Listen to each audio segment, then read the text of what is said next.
check. Let's see if this works today. Giving it a shot, people. Come on.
Yes.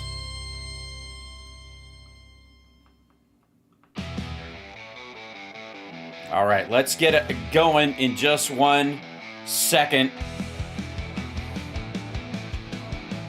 I feel like this should work at some point. Hi, it does work. Welcome to HAL SPARKS Mega Worldwide. Like, subscribe, give a thumbs up, support the show. That's me glancing at my microphone, make sure that the little red light didn't automatically come on and mute my mic, as has happened in the past. But it didn't. It worked. So I'm not looking again. I'm not gonna look down. I'm just gonna pretend it's working, or just assume it is, or just check in with the chat, as I often do, because it's the greatest chat in the history of chat rooms. Hi, how you guys doing? Look at you. Yeah, there you are.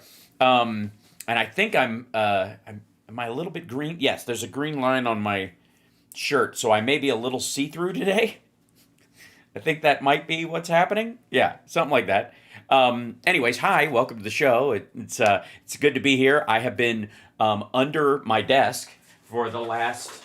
you'll be proud to know that after my hugely frustrating foray into rewiring my entire goddamn setup for the umpteenth time, I did get probably, I think, the greatest thing in the history of technology is these little things, these little Velcro strap things, you know, that come on a big wheel of them. You can buy them at like Home Depot or whatever, and you just peel off another one and you wrap your cables in them. And boy, it's very satisfying after you've gone through tech hell to be able to take all your problematic cables, any cable you have concerns about, any cables you're rotating out of circulation while you run on a skeleton system until such time as you trust the rest of your shit, you can wrap all these things up in these little cables and keep them kind of relatively organized. It's wonderful. Isn't it wonderful? It's my Martha Stewart situation. Think of this as the insider trading of cable management. All right, there you go. And I even have it on. I have to put new power strips down below too, because one of the power strips I had running the things is one that it's a smart plug, which is fine, but it only has 3 plugs on it, which is not enough, and it takes up more wall space than it is necessary. And I want to move that someplace else where I can attach it to something that isn't necessarily. You don't need to know this shit. Why am I even bothering? You don't need this in your life.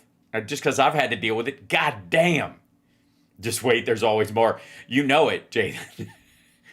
Yes, it's a neat little gizzy. Absolutely. And it's nice, you uncover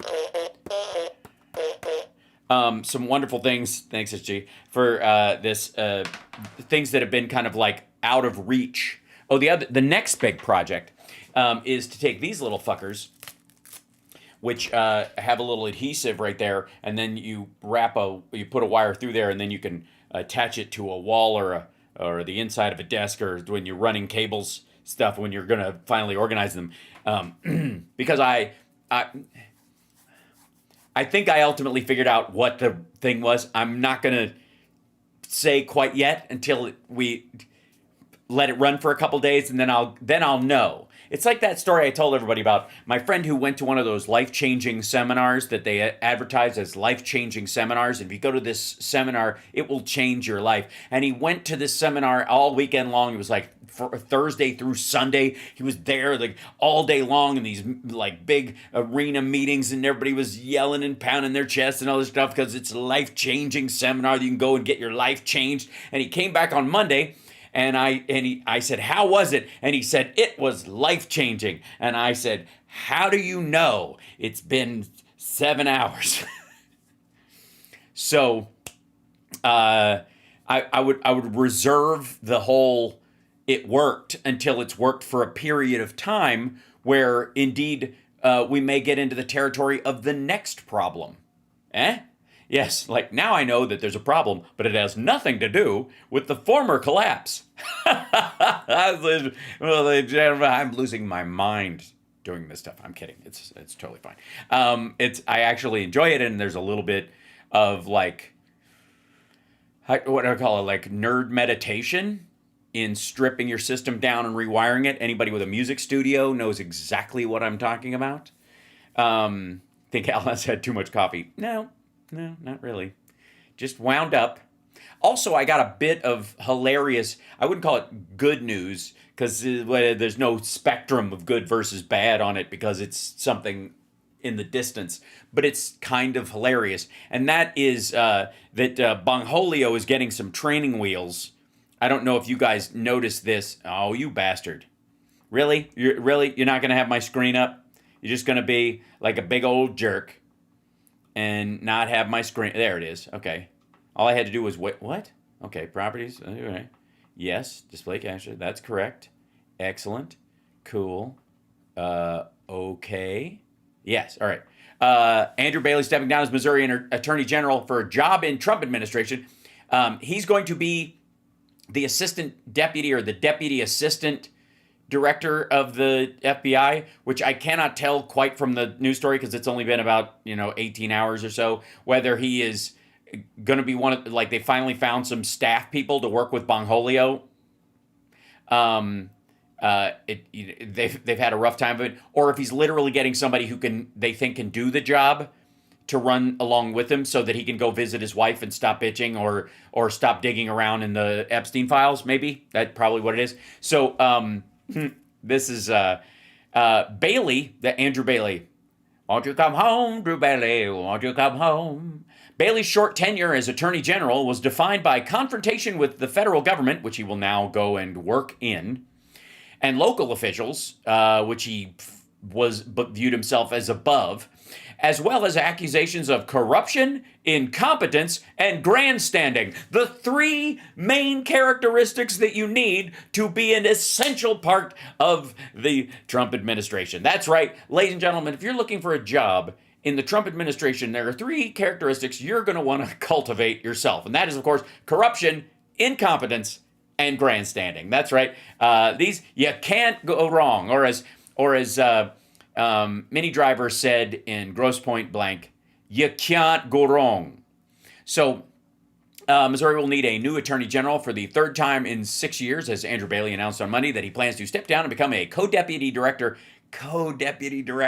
of the FBI. See, that's where I think it sounds like Bongholio is getting training wheels. Think of him as the butthead to Bongholio's Beavis. Yeah? Bailey was appointed Attorney General in 2022 after Eric Schmidt was elected to the U.S. Senate. Schmidt got the job in 2018, replacing another Republican who won a Senate seat, Josh Hawley. Obviously, they thought he couldn't win a seat, so they're trying to give him a bigger position. Missouri Governor Mike Kehoe will name his replacement at 10 a.m. Tuesday. Obviously, he was really difficult to replace. You had to call the night before. Oh, yeah, we got your replacement waiting in the fucking wings. Good luck. You and Bongholio will be a dream team. I just think it's so funny that it lasted like Bongholio lasted like 3 fucking months in the job before they're like, he's gonna need somebody. He's gonna need somebody doing the job with him, not a staff. He's got a huge staff. They all do. So he's gonna need somebody to do the job with him, so he knows what the fucking job is. That's what a dipshit Bongholio is. Dan Bongholio, you, sir, are a dipshit. You should, if you have any honor and respect for the role of the FBI in this country, catching serial killers and people like the Unabomber and stopping human trafficking rings, if you have any respect for the FBI and the work that they do, step down and take Andrew Bailey with you. And both of you can do a fucking podcast and get rich blowing, on Trump's butthole like he's a balloon you're trying to keep inflated. Lord Almighty. Seriously, how fucked up do you have to be for somebody to, you have to have somebody, I get it. I get co-hosts on a podcast or a show or something, because that person isn't responsible for the same job as yours, because your job is sort of perspective and understanding. And every human being has something to add, except, of course, Bongholio and Andrew Bailey. But you get my point. Every situation, you don't necessarily need 2 people doing the same job, but having an assistant or something would be invaluable. I can only think that they are bringing in Andrew Bailey because Bongholio is too fucking stupid to operate ChatGPT. What exactly is my fucking job here, besides telling everybody that Epstein died by suicide and looking like I'm in a hostage video while I scream at Pam Bondi and then stick my own head up my own ass and pretend it never happened?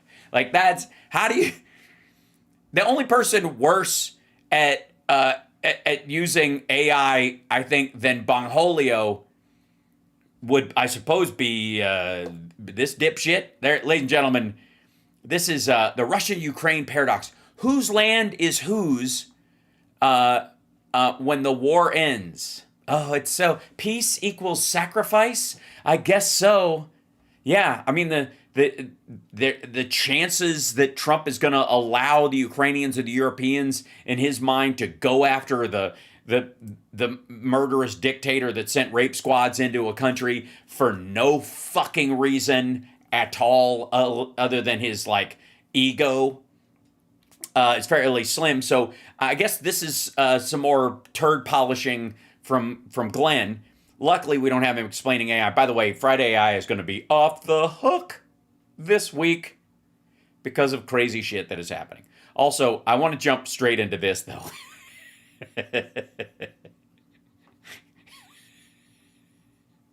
Because all right, chat room. All right, yeah, we know how much fun we've had at Billow's expense lately, and let me tell you, it gives me no pleasure to actually cover that fucker, because while there are a bunch of these assholes who I think are morally vacant, hollow carcasses of humanity on every level,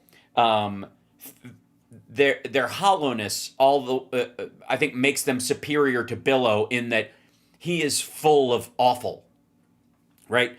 You can be divorced from the impact morally and ethically of your actions on other people, or of the actions of other people that you support through your actions. You can be kind of vacant and distanced from it. But Billow's an active fuck. He's an active punk. He's an active piece of shit. Yeah. And that doesn't mean, though, that we can't laugh at the fact that somehow he thinks he's tough. Now, I will say that while he does not have a nunt, this is the most severe neck waddle I have seen since Bill Maher 2 Fridays ago. Now, I'm only saying that because I didn't see Bill Maher's show this last Friday. And I gotta say, as a as a man in his 50s, in his mid-50s, on the upper side of his mid-50s, because I'll be 56 in September, ladies and gentlemen, I think I'm holding it together pretty well. But if I ever get one of these, I'm getting it my neck stapled. There's no question. Not even out of vanity, I just couldn't inflict that on my audience. How are you not doing something? Now, I have always had a more pronounced underchin because I have an enormous tongue, and it has to go somewhere, ladies and gentlemen. Do with that what you will. There's plenty of graphic evidence on the internet of what I'm talking about. That said, it can't fit in my lower jaw. It just can't. I've got to have a sub-basement to carry it around. That said, it's always been like that. That said, this business, that's not carrying anything. That's just pelican territory. This asshole, even after all this stuff, these guys are millionaires. Get your neck stapled. It's gross. I don't need to look at it. Fix your shit or grow a beard. These are your options. Enough of this. Chat room, seriously. For real. Yes, it's... I don't know how they do it.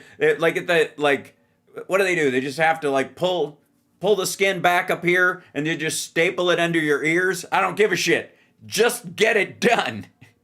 I don't need to see this. Especially, I gotta say, Bill Maher's is almost currently as big as his, and I feel like I'm watching a Pixar movie about pelican human hybrids that they just went, no, this is too gross and it will scare the children. We're not doing it. We're pulling the plug. It's the island of Dr. Moreau of Pixar films, and we just can't go this far. Without the charm of Val Kilmer, nothing can save it. Okay, so here we go. This is, and by the way, I'm also trying to work on extending my camera, but I can't this side because I got my microphone with this thing over here. It's just out of frame, and then over this way you can't see it anyways. But I've got more space over here, but I'd have to move the whole desk this way, and that's rough. I don't know if I can. Might be a lot. We'll deal with that later. We'll deal with that later. I got bigger fish to fry, like the ones this fucking pelican eats. Okay, so President Trump is angry. O'Reilly reacts to the Trump-Putin summit. Damn. He's angry, folks. And he called O'Reilly to tell him? Or O'Reilly's just the Trump whisperer now? Move over, Maggie Haberman. There's someone who is completely comfortable in being in close proximity to the stench. So President Trump's angry. That was not a pleasant ride home. Yeah, well, any vehicle you're in with Donald Trump where you can't roll down a window, guaranteed unpleasant. Yeah. Anchorage to Washington, D.C. They landed at 3 a.m. And when President Trump is angry, people stay away. Well, that sounds like a recipe for fucking disaster. Is that what you want in your leader? You do realize he has to be surrounded by people all the time because he's running a government. I'm just saying, as shitty traits go, having anger management issues that drive away your staff, probably one of the worst to have. All right. We'll see. Okay. Same thing with me. Dude, nobody wants to be around you anyways. I don't know what mood you'd even call this, and I would leave the room. So I know how that is. He's angry because we'll do it live. Putin's leading him along. And he went out. Sorry, he's doing it because Putin's leading him along. He's angry because Putin's leading him along. Well, yeah, he won't put out. He promised him a reach around and didn't deliver. And he went out of his way, as everybody knows, to be yes, out of his way. Respectful to this evil dictator. A lot of people object to that. Yeah, like every person with a fucking conscience. But of course, as I wrote in my column on Sunday, and my message of the... Yeah, we all caught that. But maybe sum it up for those of us that are like, anything is better than reading some of this asshole's nonsense. Today, there's no other way to deal with Putin. You can't threaten him. He's got nukes. All right? You can't diminish him because then he'll just dig in and you'll never get a deal.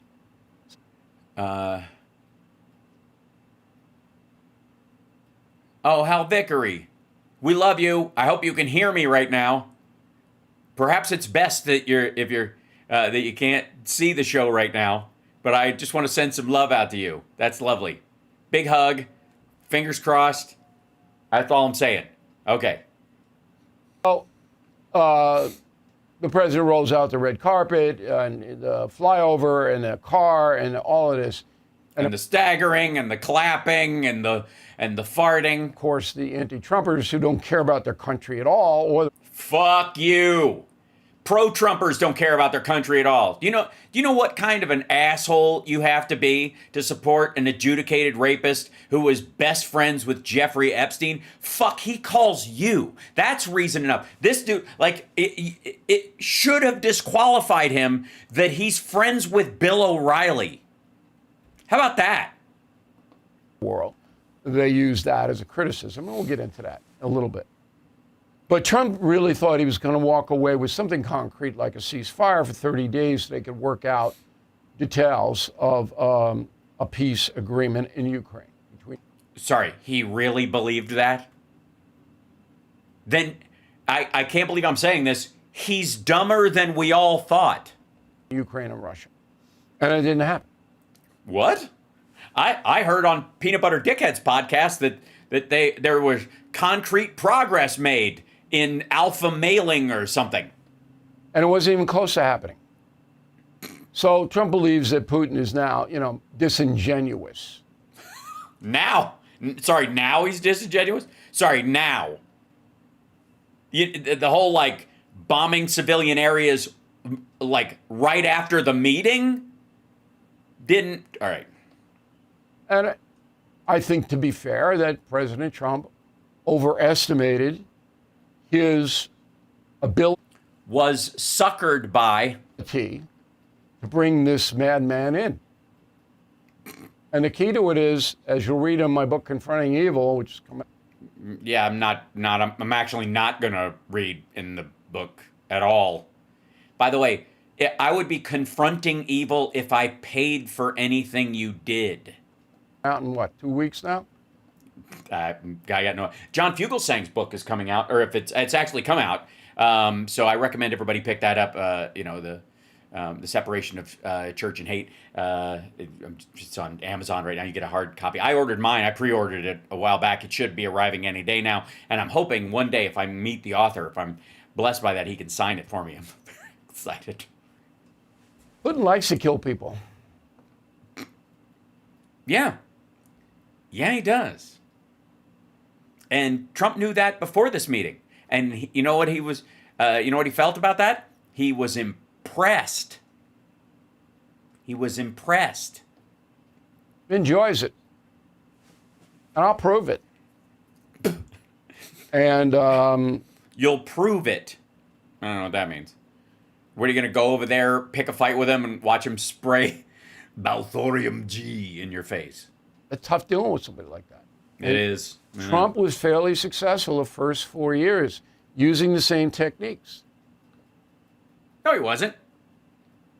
The plan was Trump would win the second time, and Putin would attack during his second term, and Trump would stand down the U.S. military or any response from Congress that they'd get, slow walk everything, giving Putin plenty of time to take most, if not all, of the fucking country. So there wouldn't have been a war, it would have been an attack, an invasion that would have seized the country in a matter of days, if not hours. And by the time Europe and the United States got any support in there, Zelensky would have been dead, the Rada would have been overrun, the Duma, or whatever the one they have in Ukraine, towns would have been wiped out, civilians would have been rounded up, the refugee crisis would be off the fucking charts, but it would be basically over, and we'd be talking about where we're going to put the people that left.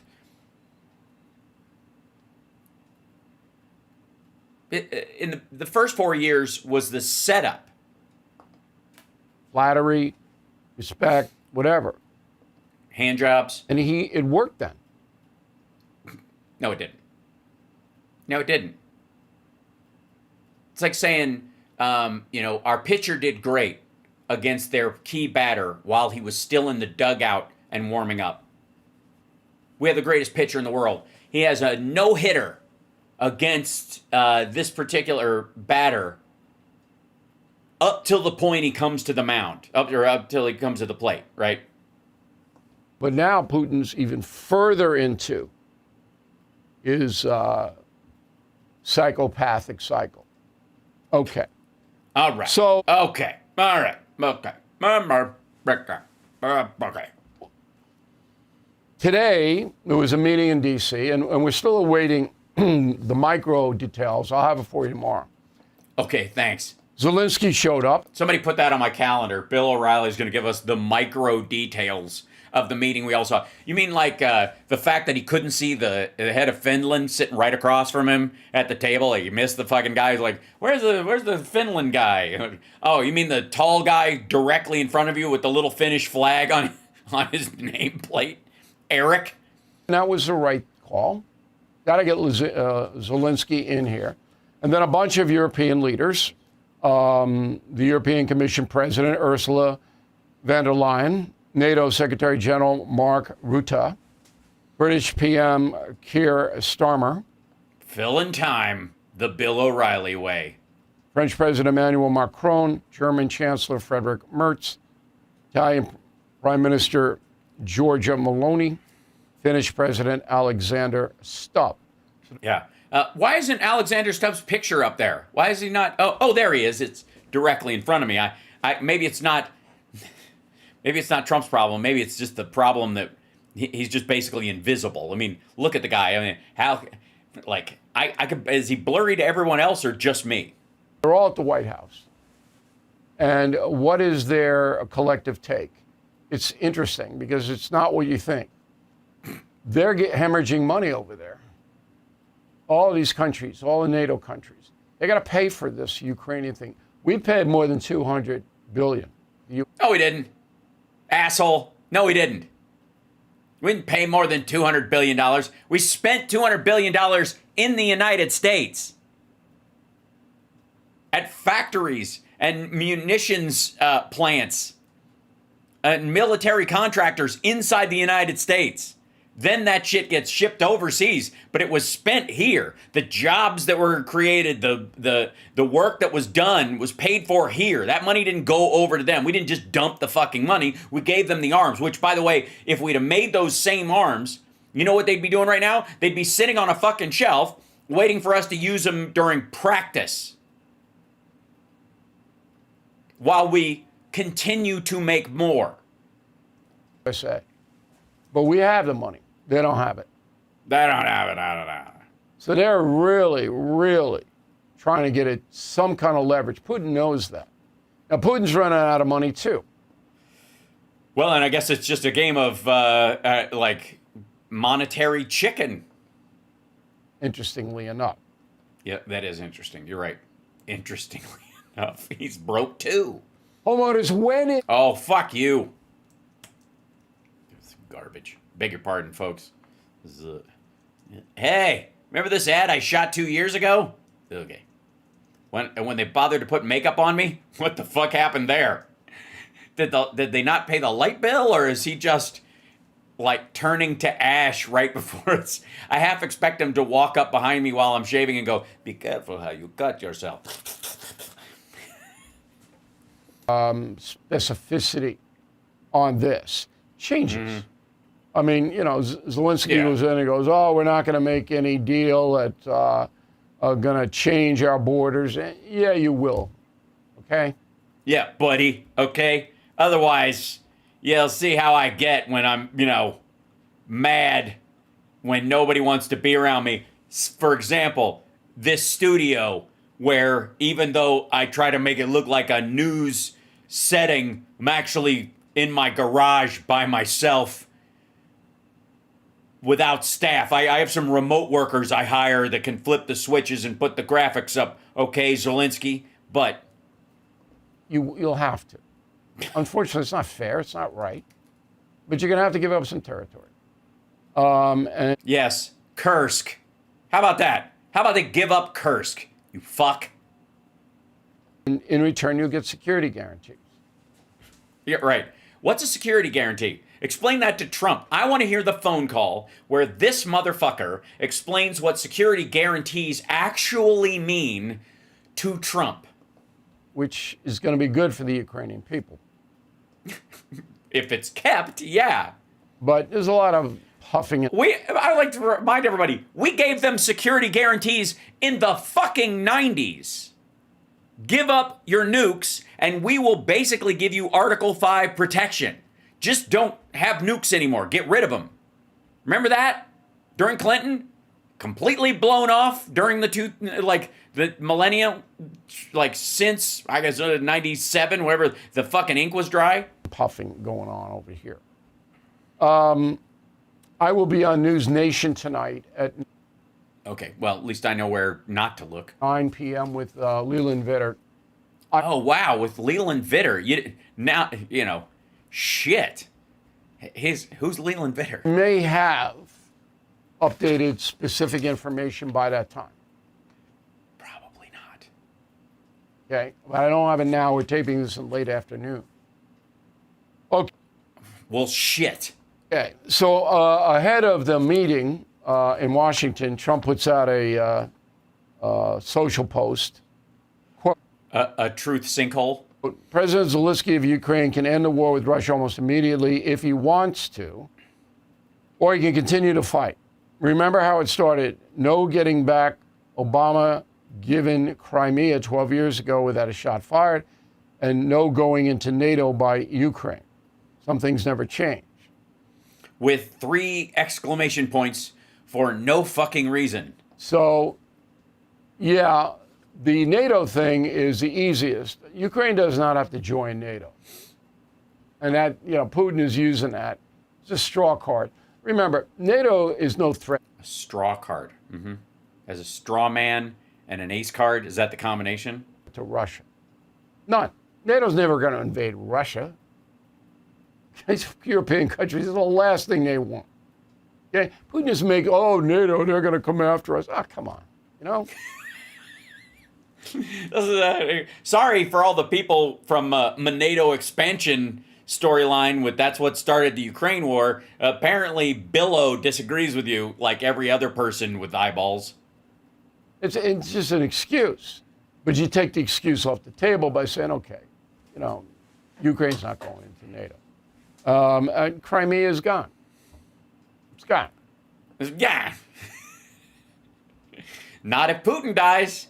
Not coming back unless you roll NATO tanks into it, and that starts World War III. No, actually, all you got to do is blow up the Kerch Bridge. Completely wipe it out, cut off that artery, and then they would have to fight for the land that they don't control over its northern part, and then you reclaim it by sea. You don't have to have NATO tanks in there at all. They lost their fucking port there, dummy. Again, the column that I wrote on over the weekend is called "Dancing with the Devil."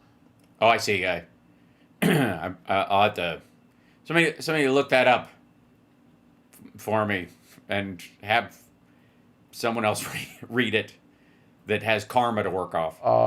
What should happen now? So Trump's got to get tough with Putin, but here's the essential point. What was he? What do you mean get tough? What's he going to do? Not use the ball gag anymore? Trump does not have to get tough with Putin in public. Because he can't? Who the fuck are you pointing at? Obviously, he thinks Trump is the only audience member, right? Yeah, okay. Doesn't. No. Can't is the word. Can't. Because that works against him. Because he can't. He's got to tell Putin privately, look, Vad, this is what's going to happen. Yeah, look, Vad. That's his nickname for him. He drops the L entirely in Vlad.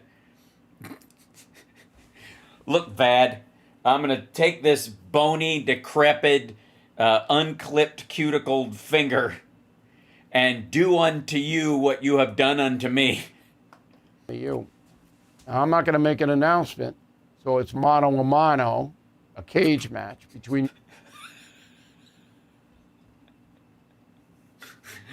A cage match. A cage match phone call. Get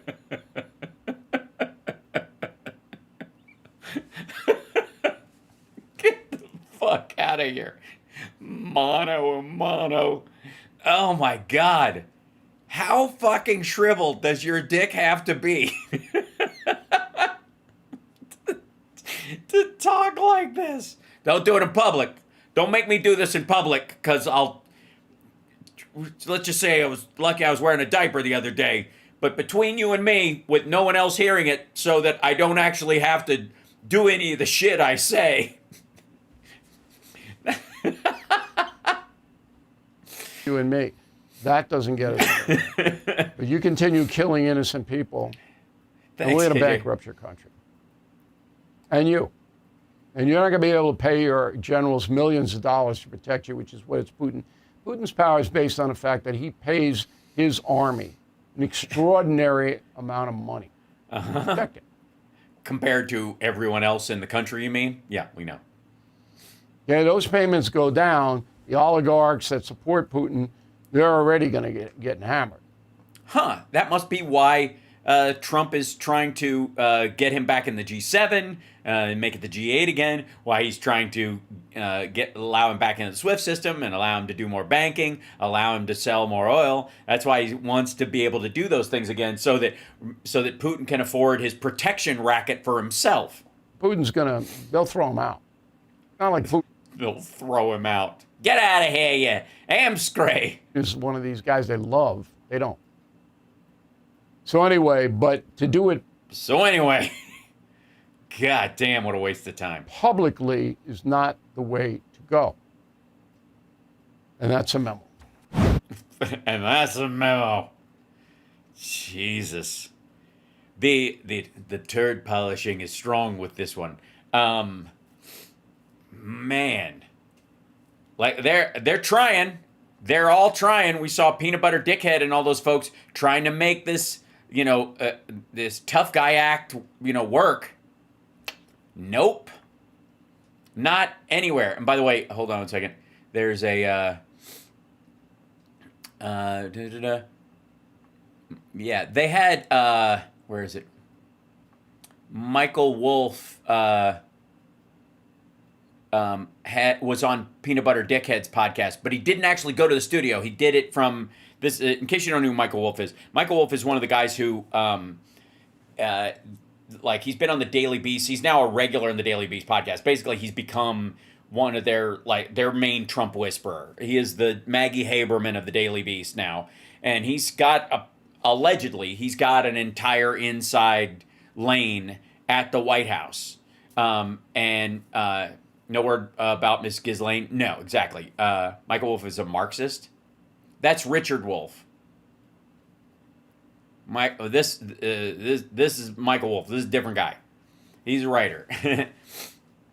You're thinking of the dipshit that our dear friend Tom Hartman used to have on all the time, and it just is like, if your boss can't make money off of you, he's got no use for you at all. Like, it's the stupidest fucking argument ever. Again, just to recap, if I may, come here for a second. Everything that is based on effort of any kind operates on a profit mechanism, meaning that if the cost is versus worth, how much something is worth versus how much it cost was zeroed, like it's the same, the effort is not worth it. And therefore, if you're going to pay someone else to do something, they have to say the effort of me doing this, because I'm a specialist or I have a strong back or I have the free time to do it, is higher than the effort you would put forward to do it your fucking self, then you will pay them for that difference. So you don't have to do it. That's the point. And the analogy I like to use is that if to bring a spoonful of food to your face, if your arm took as many calories as were in the spoonful of food every time you brought it, so that literally the effort zeroed itself out, you would just be chewing and using up energy. You would gain nothing. There would be no profit, no leftover calories from the expenditure of the energy of your arm. You would die. The question isn't whether a market situation or an effort profitability standard shouldn't exist in humanity. It absolutely should. The question goes like how close we can get to zeroing out the effort on labor almost entirely through technology. And it's going to take a lot of it before we get to that point. It's just fucking silly. Yes, it's weight loss advice. That's exactly right. So back to this. So Michael Wolff has been talking to them, and they're promoting the shit out of the Daily Beast stuff, and it's working. They're making money hand over fist at the Daily Beast. So sorry, there's ads on there? I'm sorry. Let me see if I can fix that. Hold on one second. I don't know why that would be, but I can go into YouTube Studio and something in there. Share the show, by the way. Subscribe if you would. There's content. There you go. And go to live, and then go to monetize, and then let's see. How about we'll just turn. I think that should turn it off. Hopefully so. Apologies. I don't know. Well, sometimes I've been resetting a bunch of things, so it might have gone back to its default. That would make a great sculpture. Someone eating exactly the calories it takes to eat each spoonful. Yeah, that consumption is the point. And I think you're right. It would be a great sculpture to point out the fact that you have to pay people for their effort. Labor has value. And there is an element of Marxism that, while pretending to care about workers, zeroes out the value of labor and spreads it evenly across everyone, according to the to their needs, by everyone according to their ability. Well, all you have to do is cop out on your ability, and everybody else's job now is to provide for your needs. That's why it always fails. What you need is an honorable way of treating someone, giving them the value of their work. Okay. Well, healthcare is another great example. Who administers healthcare? What are you talking about? That's a good one. Okay, chat room. Before we get to these assholes, let's talk about that for a second. I believe healthcare is a responsibility. A right would mean that it's intrinsic to your worth, that it should be there via the universe. And it isn't, because you need a doctor or a pharmaceutical company or an EMT or an ambulance or bags of saline or blood, or you need an organ transplant and you need drugs to keep you from rejecting that organ, right? And in all that, there's a lot of work done by a lot of fucking people. And those people have to either be compensated, right? The goal of capitalism is to have everything. Okay, I'm not quite sure what you mean by that, but there's a lot of effort in that, right? There's a lot of effort in that bag of blood. Just getting the blood from someone, having them give up their blood that their body made to someone else, and then preserving it, transporting it, making sure that it's clean of pathogens or parasites. There's a lot of work in that. And so if you're saying healthcare is a right and healthcare should be free, what you mean is we should all put our money collectively into something that pays the people that clean and store and package the blood, and clean and store and package the organs, and clean and store and package all the sterile items you'll need for surgery. And then we need to pay for the education of the people who will be doctors, and pay for the education of the people who will be nurses. And we got to compensate them with a lifestyle that is equal to the stress they take on in the fucking job. That's not a right. That's a responsibility. That is the citizenry deciding that the value of these things, having enough doctors, having enough hospital rooms, having enough nurses, having enough medical staff of all sorts, anesthesiologists and all this kind of stuff, having sterile scalpels to work with, retractors and tweezers and dialysis machines and all that kind of stuff has more value than our tax dollars take to earn. Right? Because then we will part with it. If it matters more to us than the effort that we're giving towards the work we're doing just to feed ourselves and to care for ourselves, and there's money left over, and that's what you pay in taxes, and you give that tax somewhere and you go, I want this tax to go to that. That's not a right. That is a responsibility. That is someone taking responsibility for the community outside the realm of their own personal internal value structure, which is, can I get this food to my own mouth on my own? Does someone have to feed me, or can I feed myself?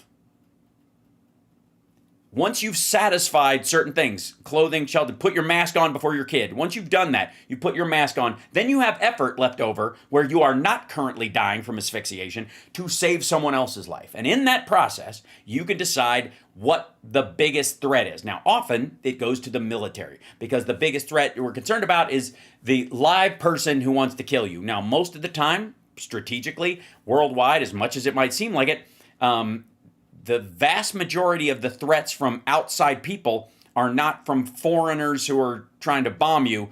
They're largely from your neighbor or your someone in your own household who's trying to stab you in the old-fashioned way of killing you, right?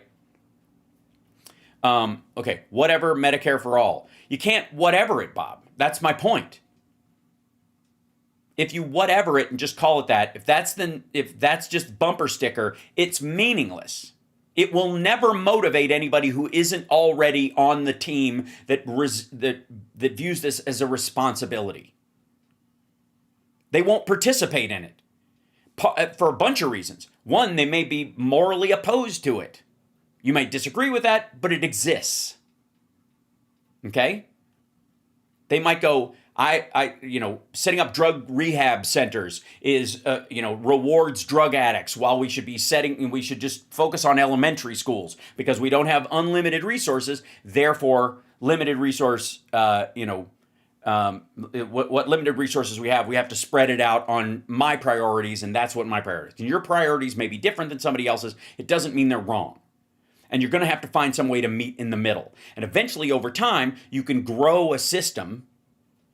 Right? You could start with the ACA, move to a public option, then to a single payer system, right? So how that makes sex a right, so would that make sex a right or a responsibility? Sex is an innate biological characteristic. I don't know if you're talking about gender, which is, again, a cultural phenomenon, depending on who you talk to. Yeah, blah, blah, blah. Let's have healthcare for all. Yeah.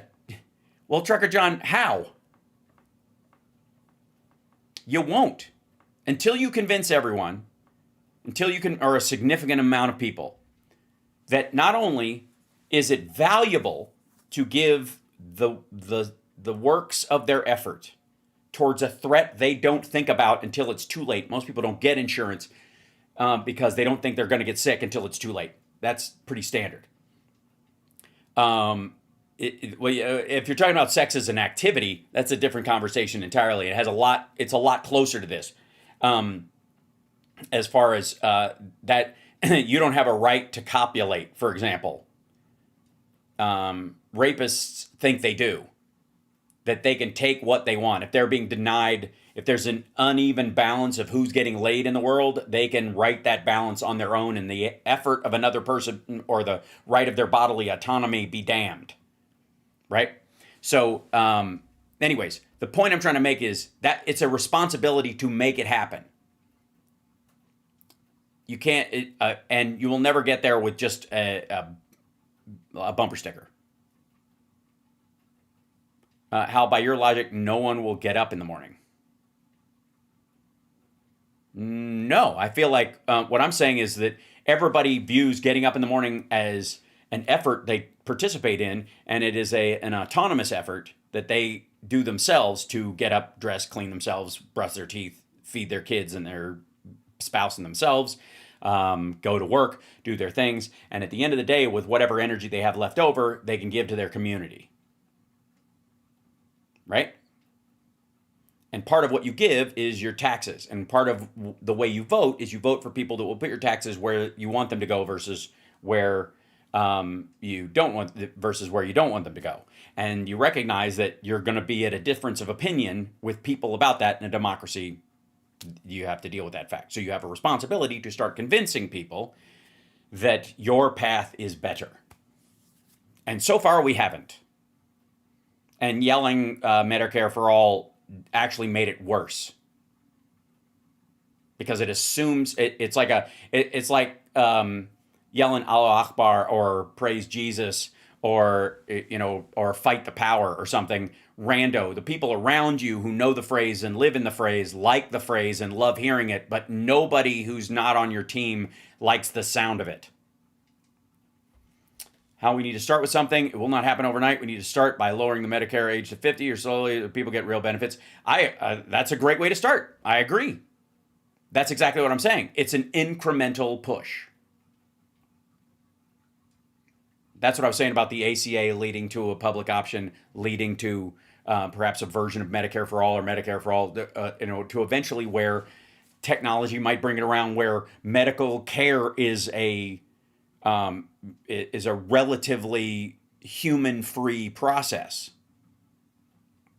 The production of pharmaceuticals, remote surgeries, or even AI surgeries at some point where it doesn't take a person's effort, so you don't have to house and feed that person, right? That's where we're going. Yeah, UBI only works if you. It's a great point. UBI. A lot of people have been talking about this in terms of AI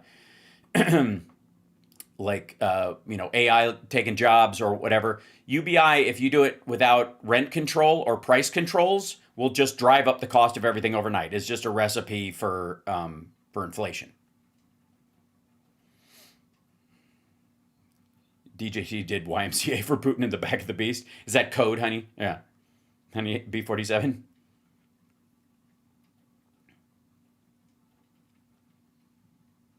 Welcome. Hello. I'm looking at I've got the chat over here on my screen. So the AI doctor will charge a lot. No, it won't, actually. Change the subject, Jessica Reed Krause. Have you heard of her? She's a Ghislaine Maxwell supporter and writes a Substack called Inhabit, saying Maxwell is innocent. No, but I did. There is another person that was brought up to me the other day, which was Epstein's last girlfriend, who, curiously enough, let's see. No. What's her name? She's a dentist from Minsk, which is interesting because there you go. Karina Shuliak. She's from Belarus. She's from Minsk in Belarus. And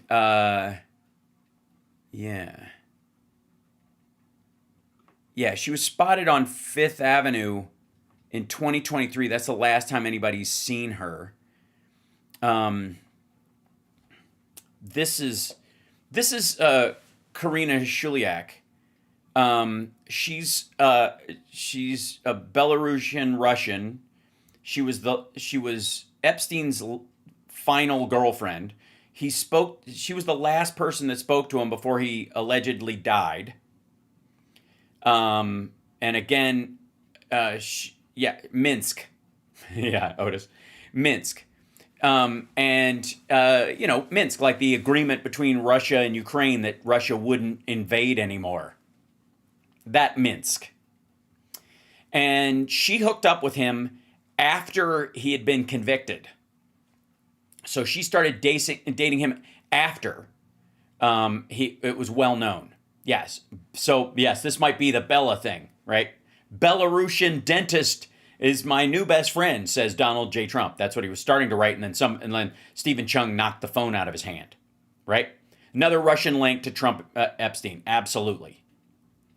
So this young lady started dating Jeffrey Epstein, I want to say in 2010, and was somewhere around there, 2011, and dated him all the way through to when he was like a week before he was jailed. She was the last phone call he made. He told the guards he was calling his mother, and he actually was talking to her. He changed, everybody's like saying he changed his will. He didn't change his will. He updated his will. He kept most of it and then moved some money around to other people. He didn't shift, from Ghislaine to somebody else or somebody to Ghislaine. He didn't give her all of his money all of a sudden or anything like that. She got something, I want to say somewhere like, she lives in Epstein's townhouse on East 71st Street. And it's like a $50 million property that she lives in. Doesn't she dress like she lives in a $50 million property? She still has her dentist license.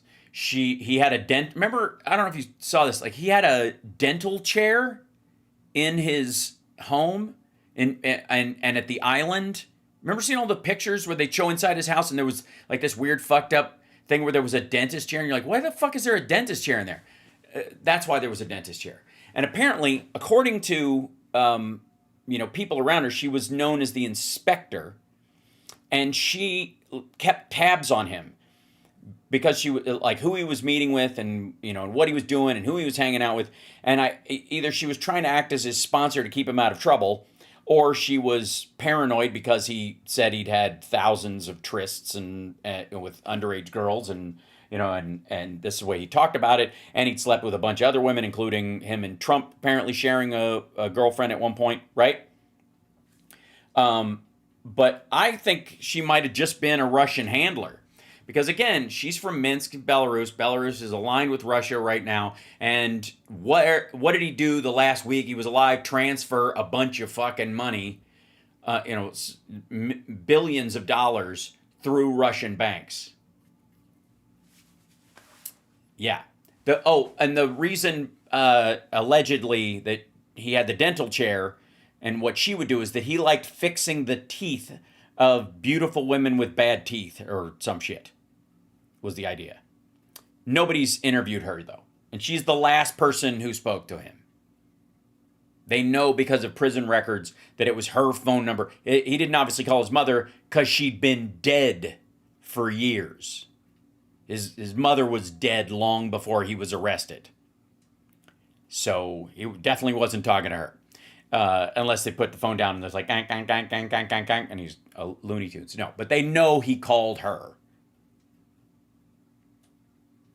So, anyways, just thought I'd fill you in on the inspector, Karina Shuliak, Epstein's last and final girlfriend, with his old face. Anyways, we don't know what happened afterwards. But that's why there's a dental chair in his properties. When you see pictures of a dental chair, that's why. She lives in a $50 million apartment in New York, Alina Shuliak. She lives in a $50 million apartment previously owned by Jeffrey Epstein in Manhattan.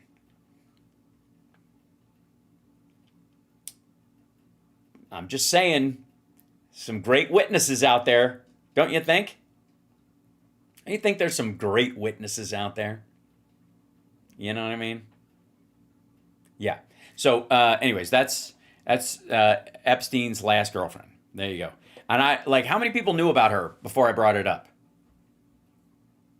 Karina Shuliak. That's a story, by the way, from 2023. This was the story right here. Jeffrey Epstein's last girlfriend spotted on Fifth Avenue in New York City. Karina Shuliak was the last person to speak to Epstein on the phone from prison before his suicide. Allegedly, the suicide, whatever. This is a Fox News story from 2023. Yeah. A mere $50 million place. Exactly. Bill Murray in a little shop of horrors. Yeah. Lex did, let's see. Yeah, no idea, no clue. There you go. Well, I'm glad I'm bringing you new information. That's helpful. She apparently was left a big pile of money and is the last person to speak on the phone with him. from the jail, anyways. He spoke to her for 15 minutes. When she hung up the phone, she was not under the impression he was suicidal, a source told New York Daily News, because they asked her about it. They'd been in Paris before he returned to U.S. in 2019 at the Teterboro Airport on federal, and he was picked up. She was not. You're traveling with a sex trafficker and they don't bring you in for questioning? Odd. No? We're going to learn Chung is a CCP. Odd job? That would be hilarious if he was. Now, back to why they're not going to shake this shit. Now, here's another example. This is, Michael Wolff is, again, Trump's biographer at one point. Trump can't not talk to him, and there are a bunch of people around Trump that are apparently talking to Michael Wolff. Take that with what you will, grain of salt, whatever. But the fact that Peanut Butter Dickhead is having him on for an interview like in the middle of August when they're about to come back in a couple of weeks from recess in the House, and Trump is hoping this story will die down, right? With the 100 hours that you have, is there anything in there? Like, let's just say I'm interested. Is there anything in there? Hold on. Oh, hello there. Mm-hmm. Buyer. I would be interested in buying the 100 hours that you have. I would be interested in buying Bannon's 15, 16 hours that he has, right? Mm-hmm. I would be interested in both of them. Yeah, imagine how the Russians feel, or the North Koreans, or the Chinese. My God, it might be easy to believe that there are several copies for sale out there. Let me just add about Bannon's what the hours that Bannon has is that I wouldn't buy them from Bannon if I were you, because Bannon does not own them. Oh, who owns them? I didn't know that. Jeffrey Epstein paid for those tapes that Wow. Bannon So did. So you could buy them from the estate. So the trust owns it. Yes. Oh, yes. The estate owns it. The estate owns it. So wow. Okay. So that's a new fact. I didn't know the fact that that recording is not. So Bannon couldn't sell it if he tried. So if he wanted to do a documentary, he would never be able to use those hours in a documentary. Yes, and again, let me stress that although Steve, who I am personally fond of, but Steve's cover here that said no one ever. He was making a documentary about Epstein is 100% not true. I know this because I was there, and I'm fully. Look at PDB. Yeah, he was helping him prepare for a 60 Minutes interview and like helping him rehab his image. He wasn't doing a documentary on what a piece of shit Jeffrey Epstein was. You know how I know? Because Jeffrey Epstein wouldn't pay for a documentary about what a piece of shit he was. Aware and actually have it on tape of what transpired here, and that was Bannon's effort to help Epstein with his legal problems, and this would be in 2019 when the law was closing in on Epstein, and Bannon's suggestion was that Epstein go on national TV to try to perform a mea culpa or explain or humanize himself in some way, and then Bannon offered to help prepare him. So essentially, what Bannon was doing was media training. He was tutoring Epstein in how to face a hostile interview on a hypothetical 60 Minutes. Was he using like the Trump methodology, like never apologize and double down and just say the kids had it coming? Got it. So more of a training, a PR, than anything else. So let's be clear about what that is. No, don't just move on from it, dickhead. He was helping a child sex trafficker rehab his image, giving him PR notes and helping him work through basically his witness testimony if he was called to the stand in the court of public opinion, so that he could paint his victims as as not innocent or having it coming or being liars or deceptive or frauds or whatever, while trying to present himself to the world as a victim himself. And Steve Bannon was like, yeah, pay me and fly me to Paris. I'll help you do that. Now, explain to me how either of these two assholes are cool with that. Let's talk about your 100 hours that you have with them. How much information is in there that it's bombshell, earth-shattering type of information where the public should know about out of the 100 hours you have with them? Well, it's a funny aspect of this, and people call me up now, people of significant standing, and say, "Is there, on Am I in there?" the tapes?" Sorry, they say it like this. Michael, what did he say about me? It's all fake news, except the part where he said the girls really love me. Does Epstein promise Trump young girls, or does Epstein promise Bannon young girls? It's that kind of thing, and I kind of say, I don't know. You've obviously never done interviews with people. I mean, when they ask that kind Sure. of thing, these conversations. You think that, you mean criminals don't tend to incriminate themselves? Unfold over a long period, and these are conversations like life itself. Epstein is talking about his life. There's lots and lots of details. There's lots of information that would be surprising. I suppose there are, the Daily Mail could go through this and pull out 1,000 headlines that would seem headline worthy. When you listen to these tapes, or when you were present, as I was during these things, you don't have that feeling. You have the feeling that this is incredibly interesting, fascinating, and it exposes a life. So what you get, A life like any child sex trafficker has. a life rather than headlines. Although, as I say, I'm sure you could go through this and pull out the sound bites, which would then add up to headlines. Would the FBI or the DOJ benefit from having access to these 100 hours? Well, benefit Not right now, because unless they could get rid of them. for what purpose? Since Jeffrey Epstein is already dead. No, not necessarily. We know he's already dead. Just to Do we, though?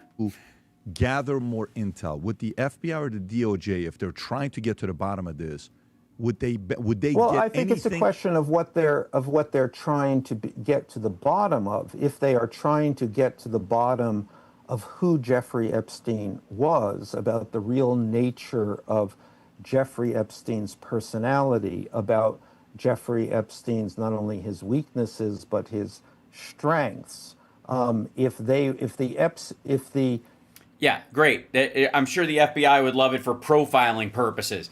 That's not what he's talking about, and you know it. Did he bring up anybody he hung out with? Anybody that he found particularly exhausting or interesting, or, found it fortuitous to know them, and that he brought up he mentioned their name an odd number of times considering the content of the conversation. So you're like, maybe there's a vein to be mined there about this particular person. That's what he's talking about, and Michael Wolff knows this is exactly what everybody else is talking about. This fucking tap dance is so aggravating. If the FBI and the DOJ were biographers, as I am, they would find it interesting. Yeah. And since they are not biographers, I think that they would probably be less interested. Because you intentionally didn't ask any of the tough questions? Is that why? You were basically doing the same thing Steve Bannon was? Certainly I am. The FBI's job, different than CIA. CIA is international, foreign. The FBI is domestic. Their job is to make sure, families in America are going to be safe. Americans are going to be safe. So anybody that's tied to this, or to even eliminate or address a future next Epstein, they would probably benefit from studying the patterns of how this guy communicates. And if that's the case, has the FBI, has the Department of Justice, have they at all reached out to you since you've had these for 6 years, whether it's under Biden or Obama, to say, or Biden or Trump, to say, hey, Michael, we think we need access to this recording that you have? No, they haven't, and they probably haven't for a lot of reasons. First, I'm a journalist and a writer, therefore that becomes a complicated thing. I mean, Epstein was a source for what I was doing, so I think that it's also a source for what you're doing right now. You could argue that he's making a career out of leaking tidbits from these recordings. I mean, you could fucking milk this until Trump has passed away. Fuck Ghislaine Maxwell and everybody else.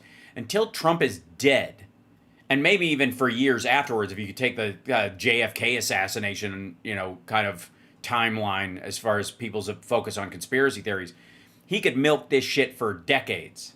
Understand the difficulties there. And then I also think they're probably unclear on they probably have no goals. There is probably no open investigation of Jeffrey Epstein. And no, it's not Epstein, it's the people he was involved with, dum-dum. If you kill the head of a cartel, you still want to find out who else might step in and run the cartel, or if it splits into two organizations, who might be the heads, who might be the officers, who might be the foot soldiers. This is not hard to figure out. Stop talking like we don't all know this shit, like we've never seen an episode of Law and fucking Order. Of course, to what point he is dead, and there's no, to my knowledge, open investigation of anyone else involved with Jeffrey Epstein. Ghislaine is obviously has obviously been convicted. I mean, she's been convicted. Right. She's Makes sense. in jail and is now headed toward a pardon. So I don't think that there is. Woo! Headed towards a pardon. That's kind of new. If you're talking about if this guy actually has an inside lane in the White House, I mean, of course, but still having somebody else besides the rest of us going, just by our own internal logic, that's a big deal. That there is any. And he rolls right past it. He doesn't go, I assume, or blah, blah, blah. Issue there. So again, crossing these disciplines of someone who has been interested in, someone has material that reflects the full life of this man, and then the FBI and the DOJ, who are not interested in the full life of this man, they're interested in only their highly segmented view of any given person. Yeah, but not even a door knock, right? You've not even gotten a door knock on them. Hey, Mike. Why would they? All right, they can't. Can we see this? They get, maybe he's a material witness, but even then, as a journalist, he could say no. Had nothing. No email, no door knock, no text, no phone call. No, because he wouldn't be able to get close to another source again because he gave up on the one source that he had, even if the dude is dead. Nope. Okay. And if you were to sell it to an interested party, what... Namely me, because... would be the range of your asking price? I wouldn't sell it. What would be the range of your asking price? I'm not saying I'm putting money down, but give me a ballpark, and maybe my buddies... We can all check our all the money we have left over from our multi-level marketing scheme. Not for sale. Oh, okay, so you're not selling it. I got it. No, I'm a writer. Okay. So this. It's also priceless in drips and drabs in a way that it is absolutely not in selling it all at once, like fucking somebody's music catalog. This is a story that I think is worth telling as a writer. It's a story forever. That I mean, it's a pretty interesting story for me. So how I tell it and when I tell it, is a kind of an organic and natural process. But I don't know why I got the impression that you were open to selling it, and That's the only reason you had him on the show? you said some people reached out or they didn't, or you were no, surprised people didn't I reach mean, out. I have Okay. spoken to many outlets, and but it is about telling this story. It is not about. I would never Lord. sell this. I would never. This is, and this is Okay, thanks for coming on the show then. Click. an important aspect of being a writer and a journalist. This is my. Somebody just wrote the state of Nebraska is facing bankruptcy. I think I have a 20 sitting around here somewhere. Maybe we could all just pool our cash. How much can it be to set Nebraska right? About, $186 and change? It's fucking Nebraska. What are you trying to keep the lights on in New Chicago? Story. Makes sense. Not I anyone got it. else's Okay. story. I respect it.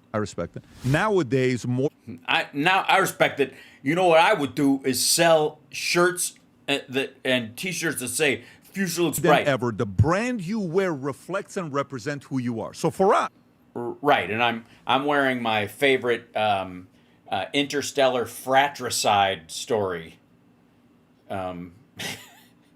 brand. He sells this Future looks bright. It's so fucking embarrassing. I can't even. It's just gross. Yeah, so I think he had him on just to try and buy the shit. Send that 20 your way. Okay, Wes. If you promise to walk it straight to Nebraska, we're trying to help out. Now, one place where $20 of my money or your money will never hopefully go is to either of these two shitheels.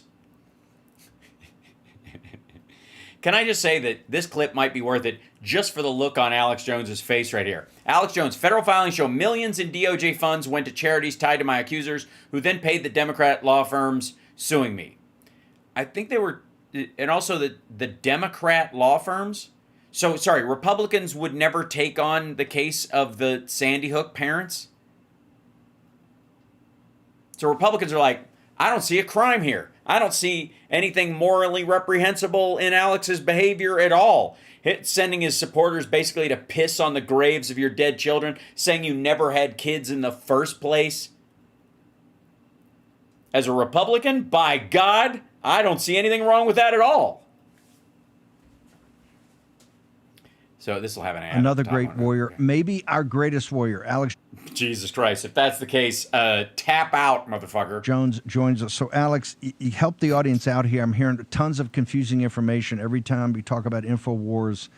Yes, it's very confusing. Nobody knows what the shit you're talking about, kind of ever. Mainly because, and stop me if people seem confused about this, that if anything Alex Jones had said about the people that run the world was true, he'd have been dead a long time ago.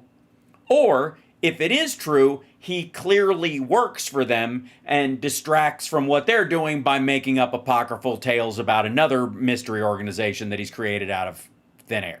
He's either a disinformation actor, a lying charlatan, or we're talking to a clone.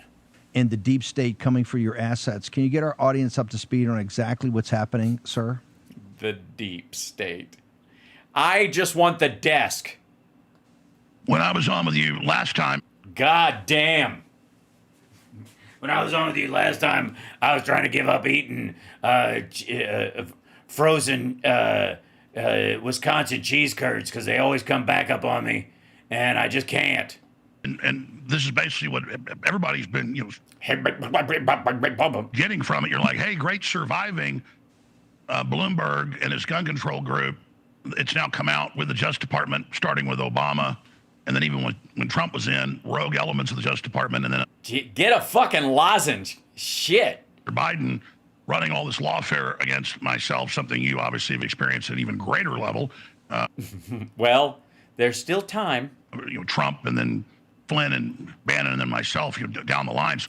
Yes, down the line of fucking scumbags. Not Sure. been as targeted as you, but I've certainly been targeted by it massively. No, you haven't. These are civil cases, fuckwad. and the PR firms, the law firms, the debanking, the law. Not, oh my God. PR firms? You were attacked by PR firms? Sorry, this was a like an aerial assault of public relations? Suits, the rig courts where you're found guilty by these Democrat activist judges. No, you're not found guilty in a civil court. You're found liable. Guilty is a word that you're trying to, basically, I guess, steal prison valor, make it look like you're more of a victim. And then I went into bankruptcy and yeah, tried to hide the money that you owe the Sandy Hook parents. they said, oh, we're going to catch Ozempic and Rolaids is not a good mix. Is that what you guys are saying? you with all this hidden money and stuff, and that wasn't true. Then they had the U.S. trustee last year and the CRO who were assigned to it by the Justice Department try to close the building without a court order. We went and challenged that, stopped them there. I had to literally stop armed security they sent with no court order and said, no, you're not. I'm calling the police. They said, well, that makes sense. We don't have a court order. This is crazy. And then they said, well, we've got a lawyer from the Justice Department saying, I'm ordering you to do this. And that was back on May 31st of last year. Then the judge said, Yeah, you gotta stay and you're still holding out. Basically, you're using eviction law in Texas to stay in your fucking office park with your dumbass studio, which you could move into your goddamn garage. sell it on an online auction. And we had buyers that had already done the first bids, because you do bids before the online auction, that was more than triple what the other side had done. Right, because they were going to pay you under the table a certain amount and then tell like the overt amount of money, and then they would put the rest of it in a crypto account or something like that before the auction so that you could hide tens of millions of dollars and keep working, so the Russians or fucking Roger Stone or some other scumbag could pump money into your accounts so you could keep cranking out this garbage. And so they just pulled the auction the day before, said they had a secret auction, and gave it to the Everytown group that is financing the Onion. And that Everytown group is 97% owned and run by Michael Bloomberg, who we know was financing some of the suits going back years ago. Right, so I guess he's just got a big chip on his shoulder about people who mock the parents of dead kids. Huh. And so we said, no, we're not leaving. So they sent in security again. They turned off the internet. I went to our backup studios, the Alex Jones Network, and didn't even miss a beat. Thanks to listener support, we're able to. I don't know, I think it's kind of slowed down. Yeah, I feel like it's really kind of, you're doing most of your broadcasts from your fucking car. Build that as a backup. And then the judge the next week ordered us back into the building, said this is not true. I don't believe this was a real auction. He then in December had a 2-day hearing and said that the sale was fraudulent. And hold on one second. I know I have it around here somewhere. I thought I got it,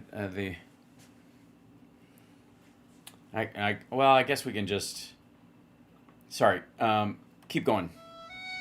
And overrode that. But the U.S. trustee that's appointed by the Justice Department, and this is hangovers from Obama, will not sell it to anyone. And we sued them and got the emails and depositions and documents where they said, with the plaintiffs, it's really the Democratic Party, the Paul Weiss law firm and others that have already admitted to wrongdoing against the Trump administration with the lawfare, did a $40 million settlement with supposedly community action they were going to do. And you mean free work for Trump himself? Community service.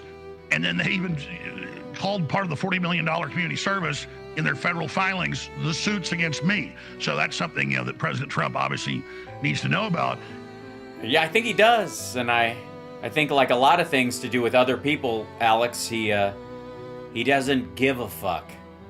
When Paul Weiss said they were going to stop all this, they're the main group running it. And so now the federal judges said status quo. This is so fascinating. I'm learning so much. Oh, how do you even deal with the pain? The hurt, the ignominy. Want money, you just want to shut it down. That's what they want. They just want to shut it down. Is offered to settle. Plus, it's all on appeal It's all on appeal. At the state and federal level. At the state and federal level. And So then they said, no, we're so going to get a receiver with the same Judge Guerra Gamble, who ran the show trial in Texas. ran the show trial. Sorry, what were we talking about? And so she appointed the receiver at a Not a receiver, which is like a believer, because she likes Justin Bieber. Wednesday hearing, and you can read her statements, in Bloomberg, strangely enough. You could probably read them in the court records as well. Of course, Bloomberg doesn't tell you that they're behind it. They should. No, they won't tell you, because everyone else is too. In the article, by the way, the owner of our company, is behind this. That's on record. But there they are reporting on it. She said, well, we're going to have now another hearing. We're gonna have another hearing, yeah! Sometime in the next week, the attorneys will confer and we'll work it out with the bailiff and we'll schedule something, perhaps have a secondary hearing once we have your filings by a certain date. In September 16th, and that she intends to do the order. A 5-day order is then issued. A 5-day order that only lasted 3 days and 48 hours. To send in the Travis County Sheriff's Department Oh no, not Travis County. and close Are you talking to me? the building. The equipment's probably only worth $300,000, $400,000. Again, they've If that, it's kind of old. said in the news, we do not want money. We definitely don't want this gear, because if you walk into that studio with one of those blue light things, it'll look like a Picasso. Somebody spilled milk on. But now they're saying, oh, he will never pay us. We're doing this to get our money. And MSNBC last night said, how dare Jones be appealing this? He's a terrible person. He is, I think we can all agree. He's a terrible person. And it looks like he smells. And so this has been a long battle. And Yeah, I gotta say, I'm glad. I'm glad it's ongoing. I gotta say, I feel like how you have a pretty good singing voice. I watched a documentary about Harry Nilsson, the fifth Beatle. I could have been the seventh Beatle. I always like to think, Ooh, ooh. And then I saw her face. Sorry, that would be the Monkees. They had When a huge Trump got influence. in- They had a huge influence on the Beatles, though. 7 months ago, 2 weeks after we were sent finally for a request we did years ago, and it was Obama putting me under national security investigation with Comey, 2013. This is good. This is good. Is Steve Bannon taking a shit right now? They then strategically go in and try to disrupt what you're doing like you're a foreign adversary. Well, I mean, considering the work you do, I can understand why they might think that. And then ran the lawfare and all of that. Then It's not lawfare. You're being sued by families. we discovered the Yeah, it's funny how like the Russia-Ukraine war could end in a second if Russia just fucked right off. You could have fixed this shit if you'd have just left the Sandy Hook families alone. You could have talked about everything involved in that. It was all fabricated and all that kind of stuff. And I'm not going to get into the families or whatever. Stick with the MK Ultra bullshit. Just make some shit up. But you had to do it. You had to go after the parents and say that their kids didn't exist and that they were crisis actors and they were burying empty coffins. You fucking asshole. If you'd have done anything shy of that, none of this would have happened. Fuck you, lawfare. But you couldn't stop yourself because you're a fucking scumbag. God damn.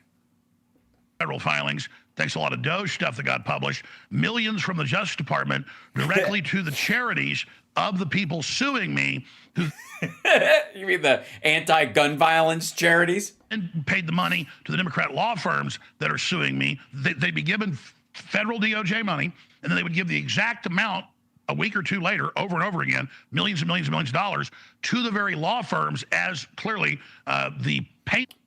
Because those law firms deal with a lot of gun violence related deaths And it matches up and exactly. lawsuits.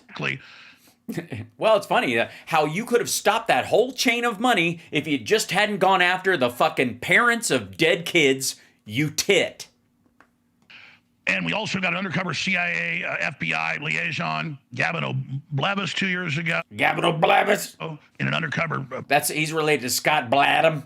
Veritas sting. It was on a totally separate subject. Yes, it had nothing to do with your shit. Saying, yeah, we investigated Jones back 10 years ago, which we now the documents was true, and the FBI right couldn't find anything. Because they weren't allowed to look at your foreign financial holdings. So we went and did this whole Sandy. Because they're supposed to stay inside the United States, and they didn't have probable cause on that part of it yet. Thing. Then we have the head counsel in Connecticut saying 2.5 years ago in the show trial there that indeed he went and generated the lawsuits, organized the law firms, and the family. So we have a total chain of... No. All right. I'm sure somebody had to organize this whole process because you make lots of money and going up against you would have been very expensive. And there's a bunch of right-wing scumbags that would jump to your defense and they would have to deal with that as well. That clearly would take a lot of work, a lot of money, a lot of lawyers and that kind of stuff. So somebody's going to have to organize it. But the part about organizing the parents, you did that. Asshole. You organized the parents by collectively doubting the deaths of their children to the point where your supporters pissed on the graves of their kids. You organized the parents. Nobody else did. Fuck this dude. I honestly thought this whole thing was going to be like just touch base on this topic. And this diatribe, I guess, goes on for another 10 fucking minutes. Pass. This, God damn. Eat shit. What a fucking creep. And never, ever has gotten, never a point where, he apologized in court to try and walk it back.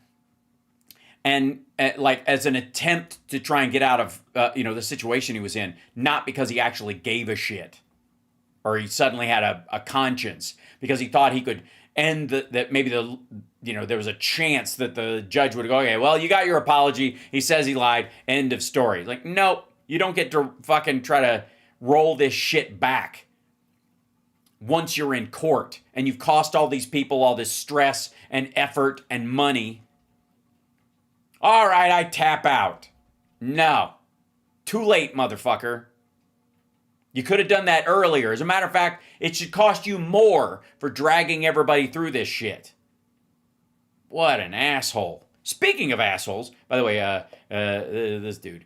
The Russia-Ukraine paradox. Whose land is whose when the war ends? Let's see how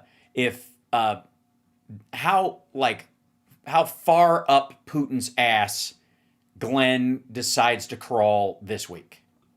I was thinking about this and doing some research on when has any country been asked to give land up that it won in a war?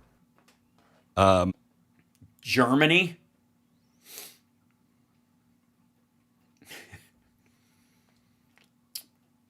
That I would think it's kind of an important one. Germany? And you can say that... How about all the territory Japan took in China? It was, their fault and everything else, but you want to make sure that you're very careful on punishment for those transgressions. Remember... what the fuck do you mean, careful? The aggressor, really bad aggressor in World War I was Germany. And the world decided to punish Germany. And Germans didn't like it, and that led right directly to World War II, I think. Yeah, that's what it was. It was Europe's fault that Germany decided to attack again after everybody hated it the first time they attacked. Get the fuck out of here. Without the Versailles Treaty being done the way it was done, we wouldn't have had World War II. We may not have ever seen Hitler rise to power. It would be a good thing. But yeah, no, because the people involved still believed that there was territory that was in other countries that belonged to them. You also have to set a standard in saying, hey, bad guys, you don't win when you do these things. So this is a really tough balance. But there's only one country in particular in the history of the world that has faced this burden where the whole world is turning on them saying, you got to give this back. Back in 1967, it was Israel. They were surrounded, encircled, and threatened with destruction by every single neighbor. Every country in the region decided together they were going to attack on multiple fronts. So Ukraine is Israel in this analogy so far. Now, their intention was to wipe Israel off the face of the earth. But Israel not only... Just like Vladimir Putin intends to wipe Ukraine off the face of the earth, eliminate the language and the culture, say it never really existed in the first place, it isn't a real country, and turn it back into Russia. Okay, so far the analogy fits. Survived, it turned the tide. In 6 days, it gained territory so dramatically that the map of the Middle East had to be withdrawn dramatically. It had to be withdrawn? It was withdrawn? You mean redrawn? Occupied huge swaths of territory in Jordan. You got huge tracts of land. And in Egypt, all over the Middle East. All of a sudden, they had all this territory. And then something extraordinary happened. They said, and you don't see this, and Russia, listen carefully to this, you don't see this very often. They said, we don't want all this territory. Yeah, because it was shit land. It's fucking Lebanon and Egypt. It's the Sinai. It's desert, fucko. You're just managing a wider border. It was a security buffer for a short time. That's what the Hezbollah territory is in north of Israel. Like, it's not even a country anymore. It's like Israel just has that as a buffer zone. They don't count it as Israel. We want to be left alone, and we really just want a few buffer zones. We don't need all of this land in Jordan. We don't need all of this land in Egypt. We just want to make sure that this can't happen to us again.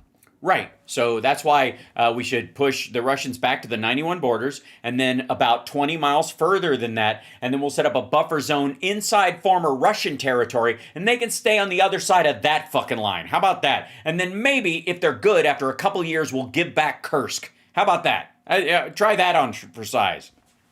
Well, by the way, this is a shit analogy if he's going with the idea that Russia should be willing to, or that Ukraine should be willing to cede territory to their attacker.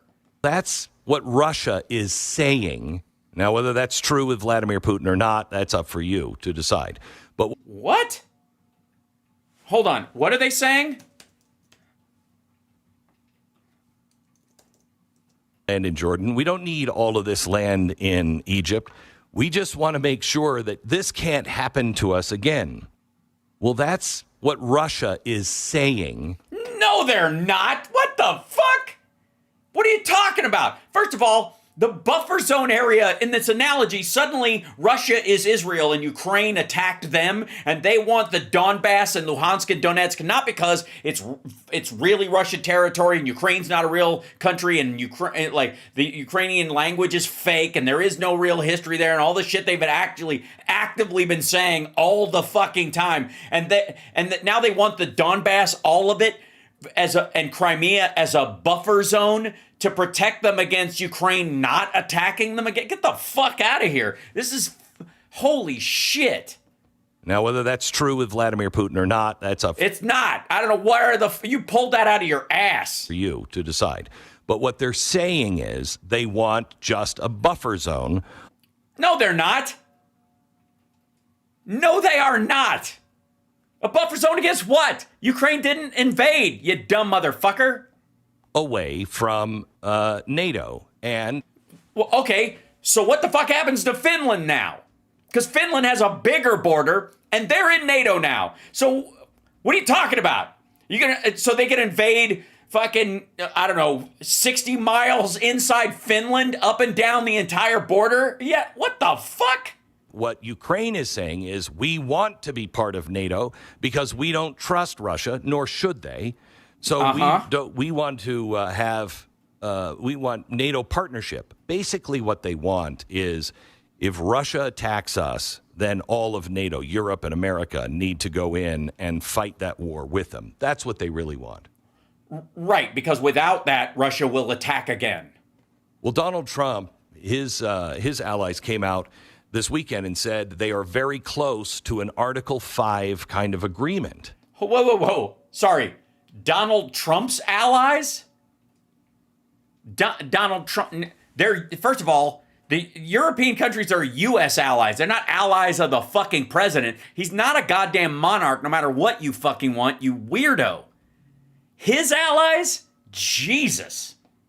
Article 5 comes from the NATO charter, which means it was for Europe against Russia. Anybody who attacks a NATO country, it's an attack on all of us, and we all band together. Now, does that happen? Well, kind of it did after 9/11. Not everybody was involved, but it wasn't, it wasn't like it was intended to be, but that's fine. Yeah, we weren't attacked by a country, dum-dum. And they did participate. They just didn't participate in us going to Iraq. They went into Afghanistan with us. Because technically the terror camps where it was originated, even though it was fucking Saudis, originated through bin Laden's terror camps in southern Afghanistan. That's what that was about. What the fuck? That's what Ukraine wants. Oh my God. Has he been in a fucking coma since all this started? How can you be this dumb about this issue when you talk about it this much?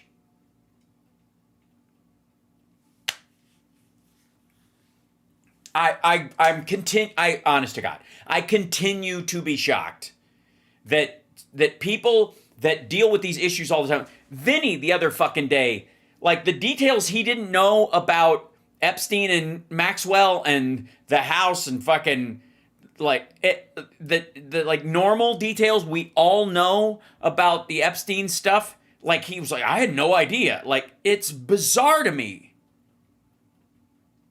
How can you be surrounded by this and it just none of it fucking absorbs?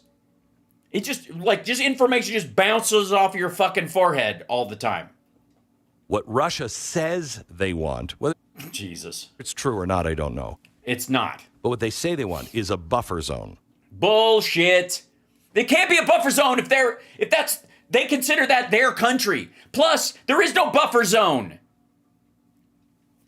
Like, if they wanted a buffer zone, they would ask for the fucking, the UN, because they're a part of the Security Council, to put UN peacekeepers in that area to keep Ukrainians from attacking into Russia. This is fucking stupid. Oh my God.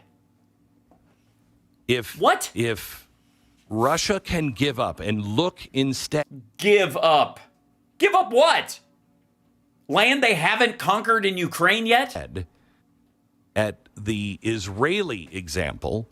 If they could look at the Israeli example, they would get the fuck out.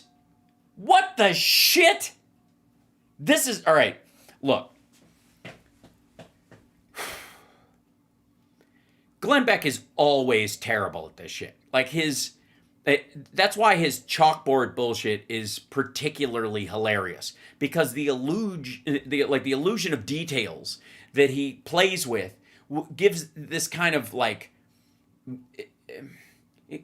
it creates this veneer of thoughtfulness or depth or not even understanding of the details, but an awareness of details.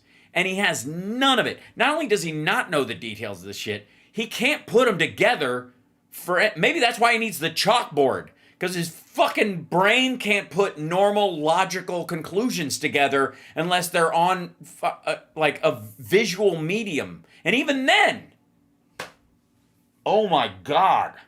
Of voluntarily, they gave most of it back. What? The Sinai, Gaza, and parts of Israel. I thought like Russia gave most of it. West Bank. They wanted to keep as part of a buffer zone, but they were in there because it was a buffer zone to them, okay? But no.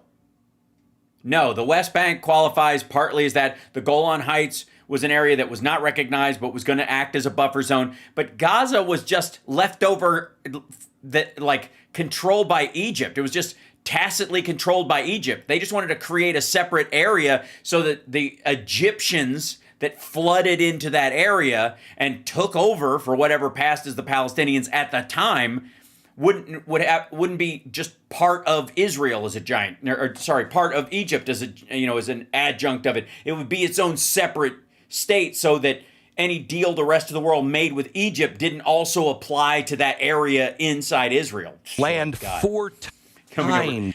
Robbie, you coming over to check my blood pressure? I'm fine. Believe me. Its own size. Paid for in blood on an attack that they didn't do, others did to them. They gave all of that back in pursuit of peace. And they said, right, that's why this analogy doesn't make any fucking sense. look, we're not here for more land. We just want our land and to be left alone and have the right to exist. Now, Right, which is where the Ukrainians are, not the Russians.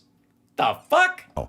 you've done this to us several times, so we want just exactly what Russia could say. We've been attacked by the West over and over. No, you haven't. What the fuck? No, you have not. They have not been attacked. They attacked Chechnya. They attacked Georgia. They attacked Ukraine. They attacked African countries. They went after the fucking gold in the Congo. What the fuck are you talking about? What? How is this?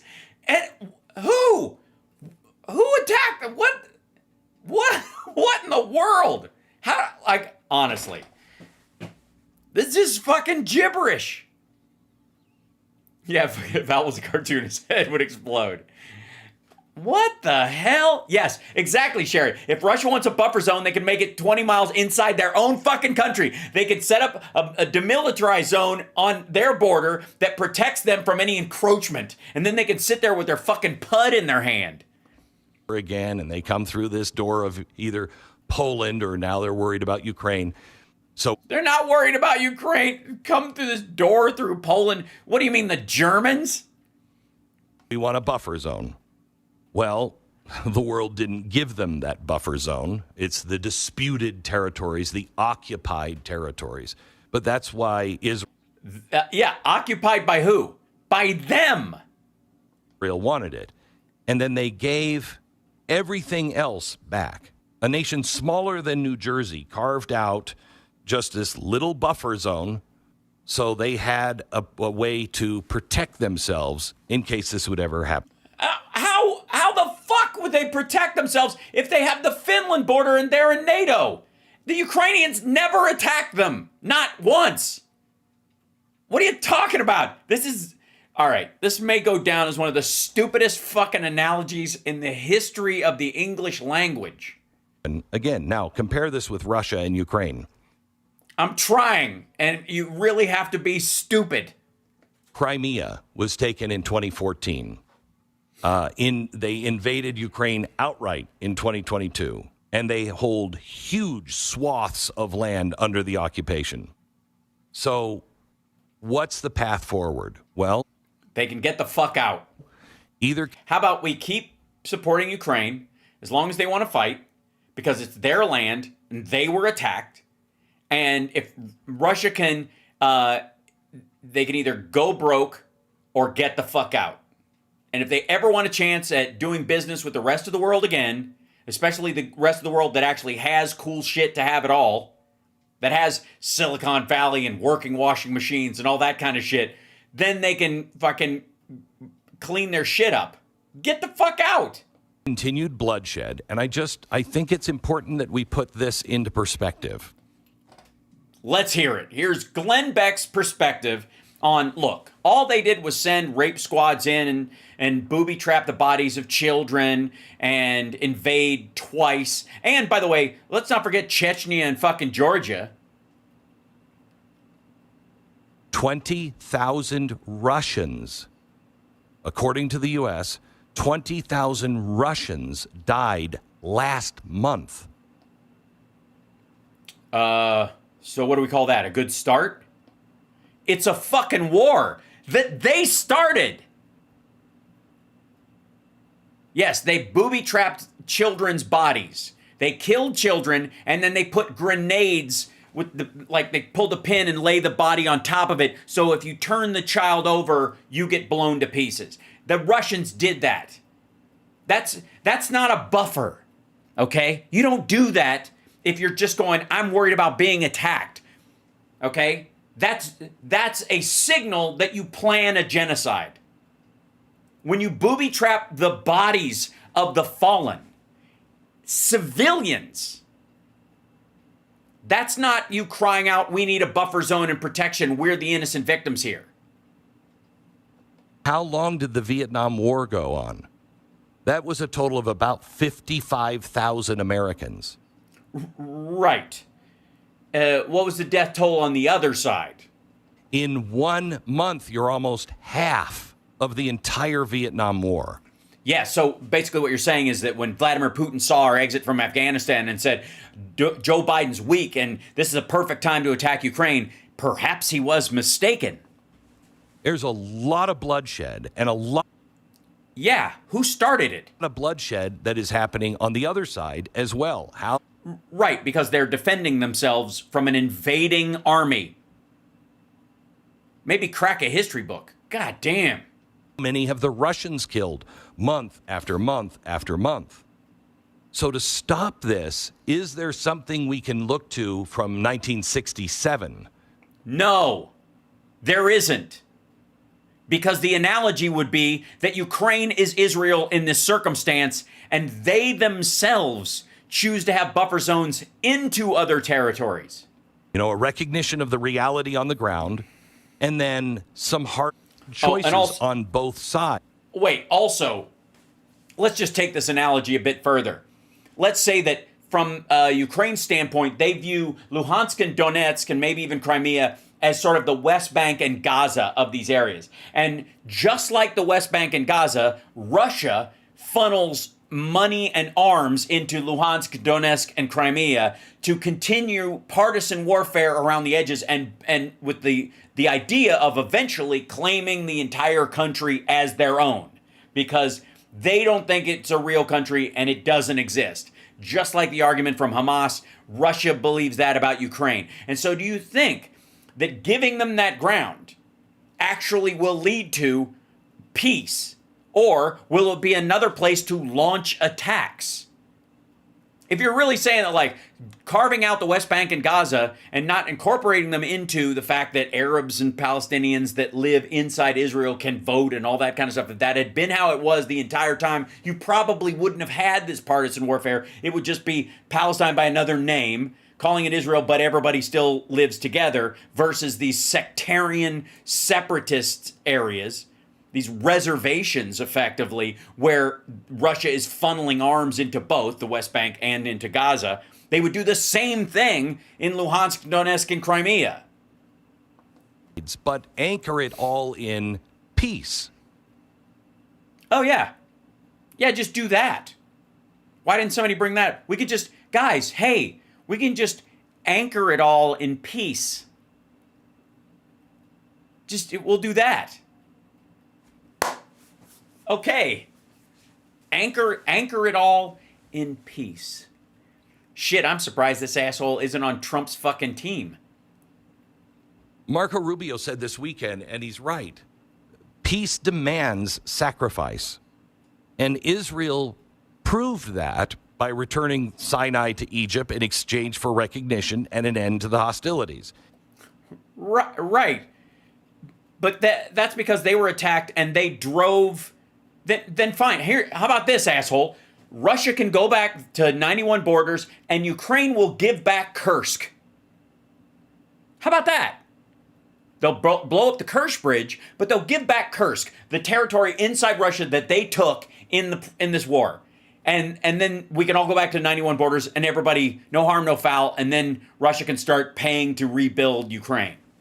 What the fuck? It wasn't perfect. It didn't... Yes, that's how I would define the Israeli-Palestinian conflict over the last half century. Is not perfect. Solve every grievance, but it worked. And Egypt and Israel haven't gone to war in half a century. Right. Neither has Jordan. Yeah. Now do Syria and Lebanon. Again, it's messy, it's ugly, but we Yes. Why solve it and go back to the internationally recognized borders in Europe when that we had for a while when there wasn't actually any warfare, when we can create partisan fighting zones that will last for decades. haven't Now who works for the military-industrial complex, Glenn? had a war between Egypt and Israel in half a century. Survival outweighs pride. And here's the challenge for Russia and Ukraine. Both claim history in that, deep, deep history in that area. No. That 91 borders isn't deep, deep history. And Russia's claimant to like territory that it lost when it ceased to become a fucking country is nobody's fault. Empires fell. The Ottoman Empire doesn't still lay claim to all of the fucking Middle East and Turkey. It's gone. The Russian Empire, the Soviet Socialist Republic is fucking gone. I don't give a shit if Lavrov wears a t-shirt to Alaska or not. Both claim injustice. And Ukraine, I think you have a much more solid claim on injustice against the Russians than they do the other way. You think? But the question is not whose parchment, who owns this land, who has the oldest deed here. The question is, No, yeah, we're not talking about the oldest deed. We're talking about modern map lines agreed to by all parties for a couple of decades, actually. are you willing to trade land for more lives? Are you willing to give back or give up enough to stop the killing? And that's not just on the Ukraine side. That is also on the Russian side. No, it isn't. Because they want land they haven't even won yet. That's not a concession, you fucking tit. No other country has done what Israel does. Nobody. No, there's no example like this. No other modern country has been attacked by multiple neighbors, survived, expanded, and then voluntarily gave all that land back, and then is still being judged for not giving all of it back. I thought you said they did give all of it back before you said they didn't give it all back. Also, native reservations. Do you know of any other country in the world that has reservations? Canada, right? That's it. Even the native territories in Mexico don't have any special federal protection. They just kind of like theatrical boundaries. And the closest comparison is probably from 1971. Yeah, Australia is another good example. Yep. Thanks, Karate Joe. India took some land from Pakistan in a war, and then they gave it back. After World War II, we didn't occupy. We gave the land back. But neither one of those examples have the double standards that Israel has to live through. Yeah, we're not talking about that. We're talking about the Russia summit with Trump that was a complete waste of fucking time. But if Russia and Ukraine are serious about ending the war, they might want to look to Sinai.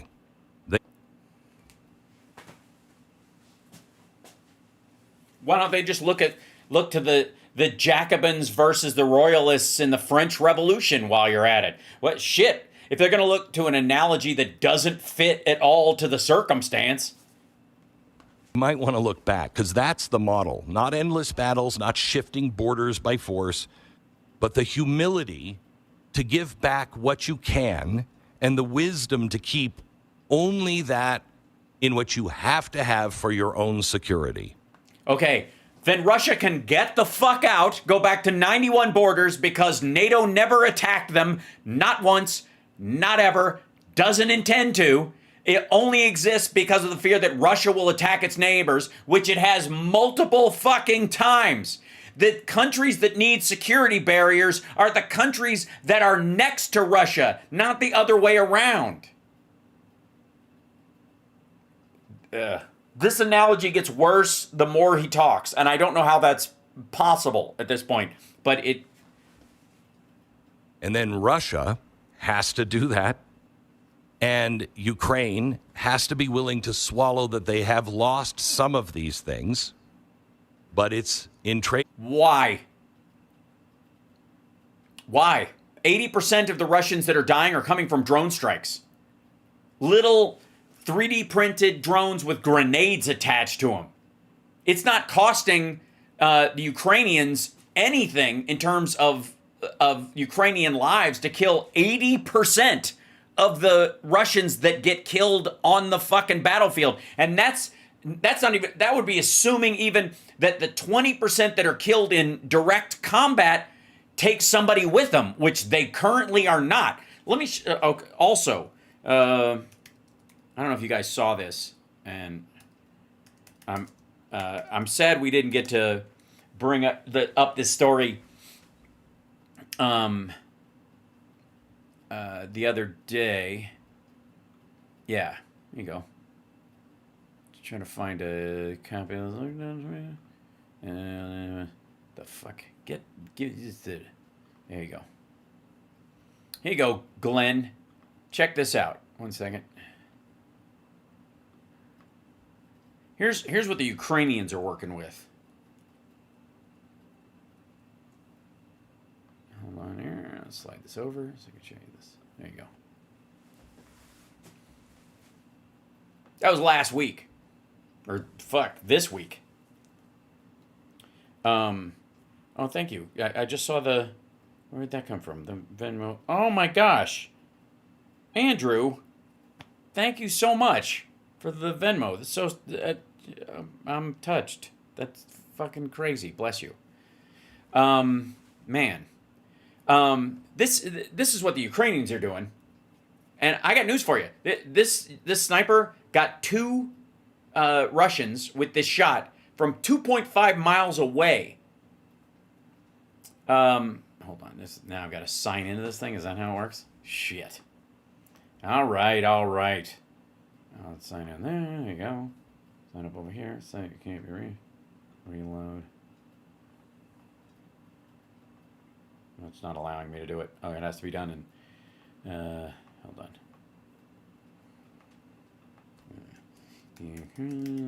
Sniper Daily Beast. All right, here we go. There you go. We'll open it up. There we go.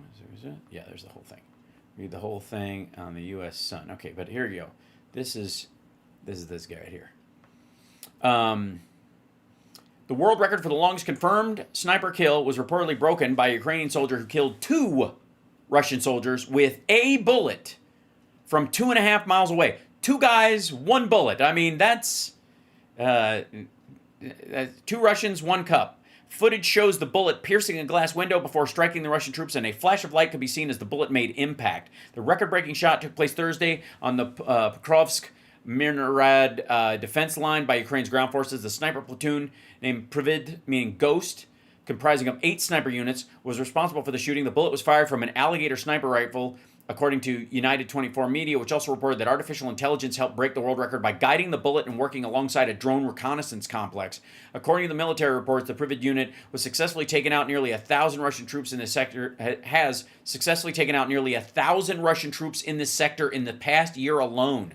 While Moscow has attempted to breach Ukraine's defense lines by deploying around 110,000 troops in the area, the Ukrainian military confirmed Friday the region is still under their control. The previous world record was held by a fellow Ukrainian sniper who set a record of 2.3 miles in 2023, also to take out a Russian adversary. So no, they do not. AI did it, not the human. Well, no, they helped set it. It's kind of like they helped do the calculation, because a sniper will usually have a person with them that helps them do the, for those long range shots, will help them do the calculation of where to aim and all that kind of stuff and the timing of it. And then they actually fire the shot is how it works. They just used AI instead of a person because they're really using drone sites and they're coordinating stuff in between. It's 2.5 miles. But go watch Shooter and you'll see what I mean. Yeah, rangefinder. For their security. And if Donald Trump can get Russia to accept an Article 5-like security agreement, which means if Russia attacks again, the U.S. will join all of Europe in attacking Russia. What do you think the chances are that he'll go with that, dum-dum? That in and of itself is miraculous. Yes, it's a miraculous thing that won't happen. And we could actually all go home and say, "Whew, well, avoided nuclear war on that." Hey, asshole, you are home. What do you mean you can go home? Fuck are you talking about? Go home, that means we will have either our airplanes at some point in rotation flying over that Ukrainian territory, or we'll have troops on the ground, or we'll have like security personnel throughout there. Go home. Because remember where we were. Where were we? You're in fucking Texas in your little ranch. Remember, in 2022, Joe Biden was saying this is nuclear war. If these things happen, this will be nuclear war. Remember how freaked out we all were? We were like, hold on.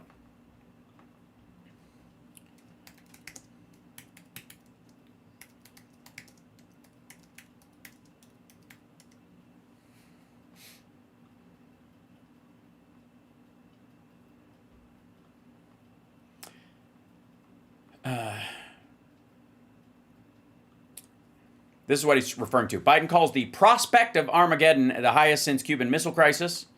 President's warning, highly unusual for an American president, who's delivered informally to a group of Democratic donors in New York City. President delivered a striking warning on Thursday night that recent threats from Putin of Russia could devolve into nuclear conflict, telling supporters at a fundraiser in New York City that the risk of atomic war had not been so high since the 1962 Cuban Missile Crisis. This is just true. We have not faced the prospect of Armageddon since Kennedy and the Cuban Missile Crisis. We are trying to figure out what is Putin's off-ramp. Where does he find a way out? Where does he find himself? Where does he where he does not only lose face but significant power? Yeah, he invaded effectively a European country. Sorry, Georgia, you're certainly European adjacent. wait a minute. Nobody's been talking about nuclear war, in 50 years. What do you... Right, which is exactly Biden's fucking point. What do you mean nuclear war? He means Russia has nukes, and it uses MAD, mutually assured destruction, as an umbrella under which it can attack its neighbors. We could avoid that. We did, all during Biden. Right? We did. Did Russia drop a nuke while Joe Biden was president? Did it happen? No, it didn't. Was his warning salient? Was it smart? Was he correct? Yes. I don't know who you voted for, nor do I care. I voted for Harris. And I voted for Biden. And I voted for Obama. I didn't vote against Trump. I didn't have to. I liked my choices. I would hope that we are all praying for cooler heads to prevail. We were. And then you fuckers voted in an old man whose brain is turning to tapioca, whose dick is the size of a tiny mushroom to match his goddamn fingers. And he's got to show off to the world that he knows what's going on when he couldn't find his ass with both hands, even through a diaper. Because this one now comes down to how many more innocent lives that are not involved in this. You mean Ukrainians? That's it. Ukrainians. God damn. Who are being drafted on both sides. Nope. No. Being forced to fight this war. You're leaving out all the guys who were in jail for rape and murder, serial murderers that Russia let out of jail early so that they could go fight at the front line. And they, by the way, those guys, a lot of them survived their term and are back in Russia killing their neighbors and their loved ones again. On both sides. How many Nope. more people are we going to kill? We're not killing anybody. Russia is responsible for every death. Every death.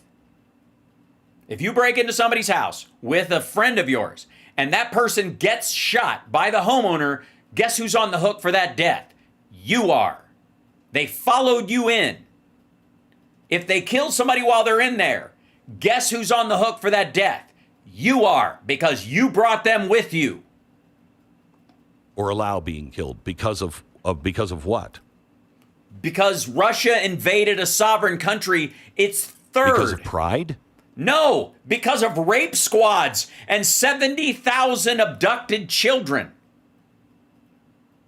I don't want to see Putin rewarded for anything that he did. Well, that's what you're advocating for.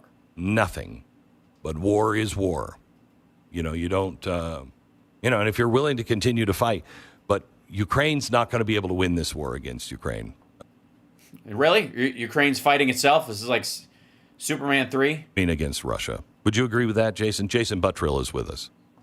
Jason's full of shit, and so are you. Ukraine can absolutely win. With our help and Europe's help, there's no question. Agree? They're not able to fight unless we all get involved, and it's world We are involved, dummy. war. That's the thing. Depending on how many people get pushed into this, there's some. We're not pushed into it. We're supporting them. All we got to do is give them arms. They're able to do their own fighting. Crazy developments in this war, technological advances, drone warfare has escalated out the roof on this. I mean, have you seen some of the Crazy is weird, isn't it? It's like they almost don't need soldiers anymore. videos coming from? And the crazy thing is Ukraine is actually leading, I think, in just ingenuity as far as like drone warfare. But you can watch videos on X right now that show some of these first-person, drones chasing down Russian soldiers across the battlefield, and it's going back and terrifying. forth. To answer your question, It's terrifying. No, it isn't. Because you can avoid it by not invading a country for no reason. no, more specifically, no. It's terrifying. You know what's terrifying is the Russian drones that are chasing down civilians. It's basically a war of attrition and numbers. The Russians have more. And the only way that Ukraine can effectively, over time, win is if we get involved. Other NATO countries get involved. That's where things spin out of control. And here's another thing. While we're talking, Sorry, why wouldn't letting Russia win by sending, tens of thousands of their citizens into the meat grinder, why isn't that spinning out of control? Why does that not count as spinning out of control? talking about new technology, let me go back to the B-2 bomber flying over Donald Trump and Putin. And everybody in the media was like, he's on the red carpet and he saluted him with, a flyover. No, that was intimidation. That was clearly intimidation. What was the message? Why did he say fly the B-2 bomber? Because he knew he'd look like a rancid, gaping anus in front of Putin. And Hegseth and the rest of those guys thought they needed an alpha move. Back in 1940, Jack Northrop dreams up the flying wing, and it's radical. It has no tail. It was the YB-49, and it was really futuristic. Now, the Germans were working on the flying wing as well, but nobody could get it to stabilize. This fucking Glenn's gone into AI and fucking Wikipedia mode. Can I show you something real quick? Summer and I were looking at something. I'm going to end the show on this because it's kind of futuristic and fun. Yeah. So you cooked up the story and dropped the 6 of us into the meat grinder. Let's see. Where are we? There is a sort of an autonomous version of the shuttle that is being flown. Here you go. Let's see if I can find this. Yeah, here you go. It's called the X-37B. Now, Carl Alessi, if he's in the audience, will know all about this. But the U.S. has, since 2010, had this thing. It's still in kind of it's sort of a testing phase. It worked so well right away that they started flying. The idea is that they were going to do, I think 6 or 7 test flights, but it has been in the air for, years at a time. The X-37B, which is it sounds a lot like the, where is it? The Iridium Q-36 explosive space modulator. You know what I mean? So this would be it. Let me show you this. This is the when Summer and I went down to the Kennedy Space Center while we were on vacation for her birthday last week. Friday we went to Kennedy and we did one of the tours and that kind of stuff. And they're like, "This is the super secret, project that's going on that NASA's working on, the X-37B." And the joke around there is it's such a huge secret that there's a giant painting of it on one of the walls of one of the buildings down there. And that would be this guy right here, this device. That's the that's its own little thing, and it is a reusable space shuttle type flying vehicle. It is autonomous. There are no people in it. It's basically a drone. It's a third or a quarter the size, a fifth, something like that, the size of the space shuttle, and it can stay in orbit for, I think the longest time it's spent in orbit was like 700 days. And it they only know everything that happens in its payload is a secret. It's a lot of it's technically in the Air Force. It's technically Space Force, I guess, at this point. But one of the things that they know it tested was that this panel about the size of a pizza box that can convert solar radiation into microwaves and could possibly focus. If you put one of these things in space in orbit and then aim it at a solar array below it, you could guarantee sunlight hitting it all the time, and it would be intensified. These guys are wearing suits because it just came back from space, and they have to wear protection. This is, ain't got no rubbers now. It's raining all the time, honey.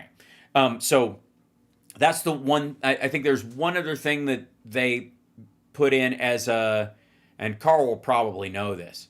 We'll know there's one other thing that they mentioned that people know it was a long-range satellite. But the last one that went up was meant to go into like geosynchronous orbit or further and through the Van Allen belt and all that kind of stuff and sort of hover in it to see what some of the devices they have attached to it. This would be that microwave thing that can create, or a plasma engine, those kind of things. So that was the thing, like the home of the X-37B, and then they got a big painting of it. It's supposed to be a big secret. But it's very cool. And one of the things, it'll go up in Blue Origin. It went up on the I guess the Vulcan rocket or whatever. But it's been going up since, there you go, 469 days, 225 days, 675 days. And then, 718 days is the record. It was in orbit for 718 days and then came back down and landed. And they are doing a lot of experiments in it that they can normally do in the space station. But it's just fascinating. Like, to me, this is how they're gonna, it's the Van Halen belt. Goddamn, did someone dig up Buck Rogers? Absolutely. It very much does look like his ship from Buck Rogers. You're absolutely right. Their version of the space shuttle that he was in. Cool, love it. We couldn't find the Epstein files. Yeah, they're probably using it to eject the Epstein files into space. It was seeds. That's what it was. So they checked space radiation against seeds. So they flew a bunch of seeds in varying degrees of germination, germinating seeds in this, and they've put it in like high orbit, and just to see how radiation affects the growth of the seeds over time. Very much stuff they do in the space station, but this particular thing is pretty spectacular, and it goes up in the nose, and then the nose pops open, and it's just inside there. And you can't do that with people quite yet, but ultimately it could be a two-seater. That this could be the dummy that ultimately they create a two-seater version of this with humans in it to work with a manual payload that they would actually have to do stuff with. Yeah, habitat prep. So pretty fascinating. And we saw that when we went to Kennedy. They you could see the outside of the building and it painted on the side. They're like, yes, it's a big secret. It's right in that building right there. The huge secret. But the fact that it was in orbit for 716 days and then landed And it lands like a jet. It comes back into the environment like the space shuttle does, but then it lands, it's a repeater. It's pretty impressive. Thank you, TOH Show Live. Man, I wish I had my little thing up that shows what's happening. I got to figure out that event thing again because it stopped working.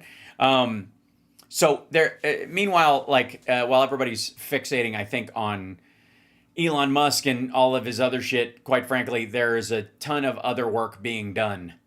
And I know personally, folks, that I'm going to keep fighting the good fight. Tomorrow morning, I believe we're going to be able to have on Lev Parnas again. He's going to be with us the run of the show. The Major will be with us in the first hour, and then Phil in the second hour. And I think Lev might be with us for the whole thing, which would be awesome. Even if he can only do an hour, that would be amazing. But we'll have a ton to talk about, so I'm going to go prep for that. Wish me luck. This seems to have fixed a bunch of things. Hopefully I can eventually get back to what is it? But I'm going to go back under my desk when this is all over. As a matter of fact, my only concern at this point is the kidney. The, I don't even know if that's...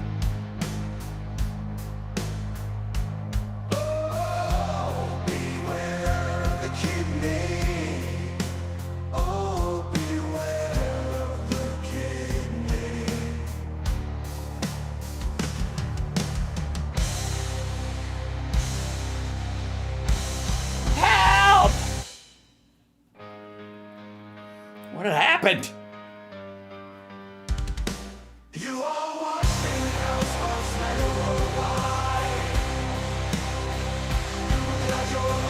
Just when things were going so well.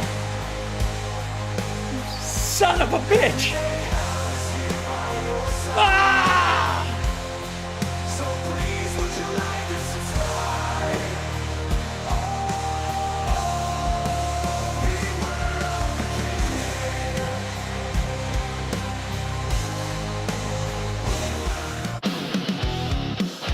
Kidney has a very special place in the heart.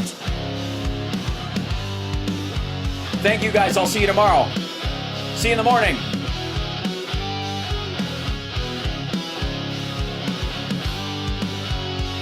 He's snarky, smart, and always by your side. It's HAL, SPARKS, Mega Worldwide. News, laughs, and righteous sass. Kicks fake news right in the face.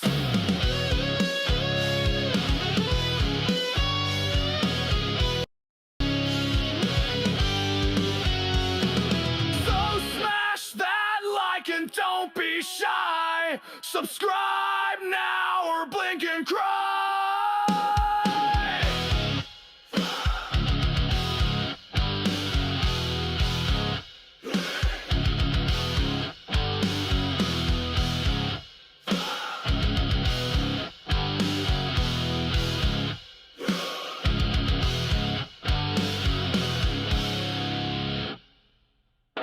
Thank you, Lori.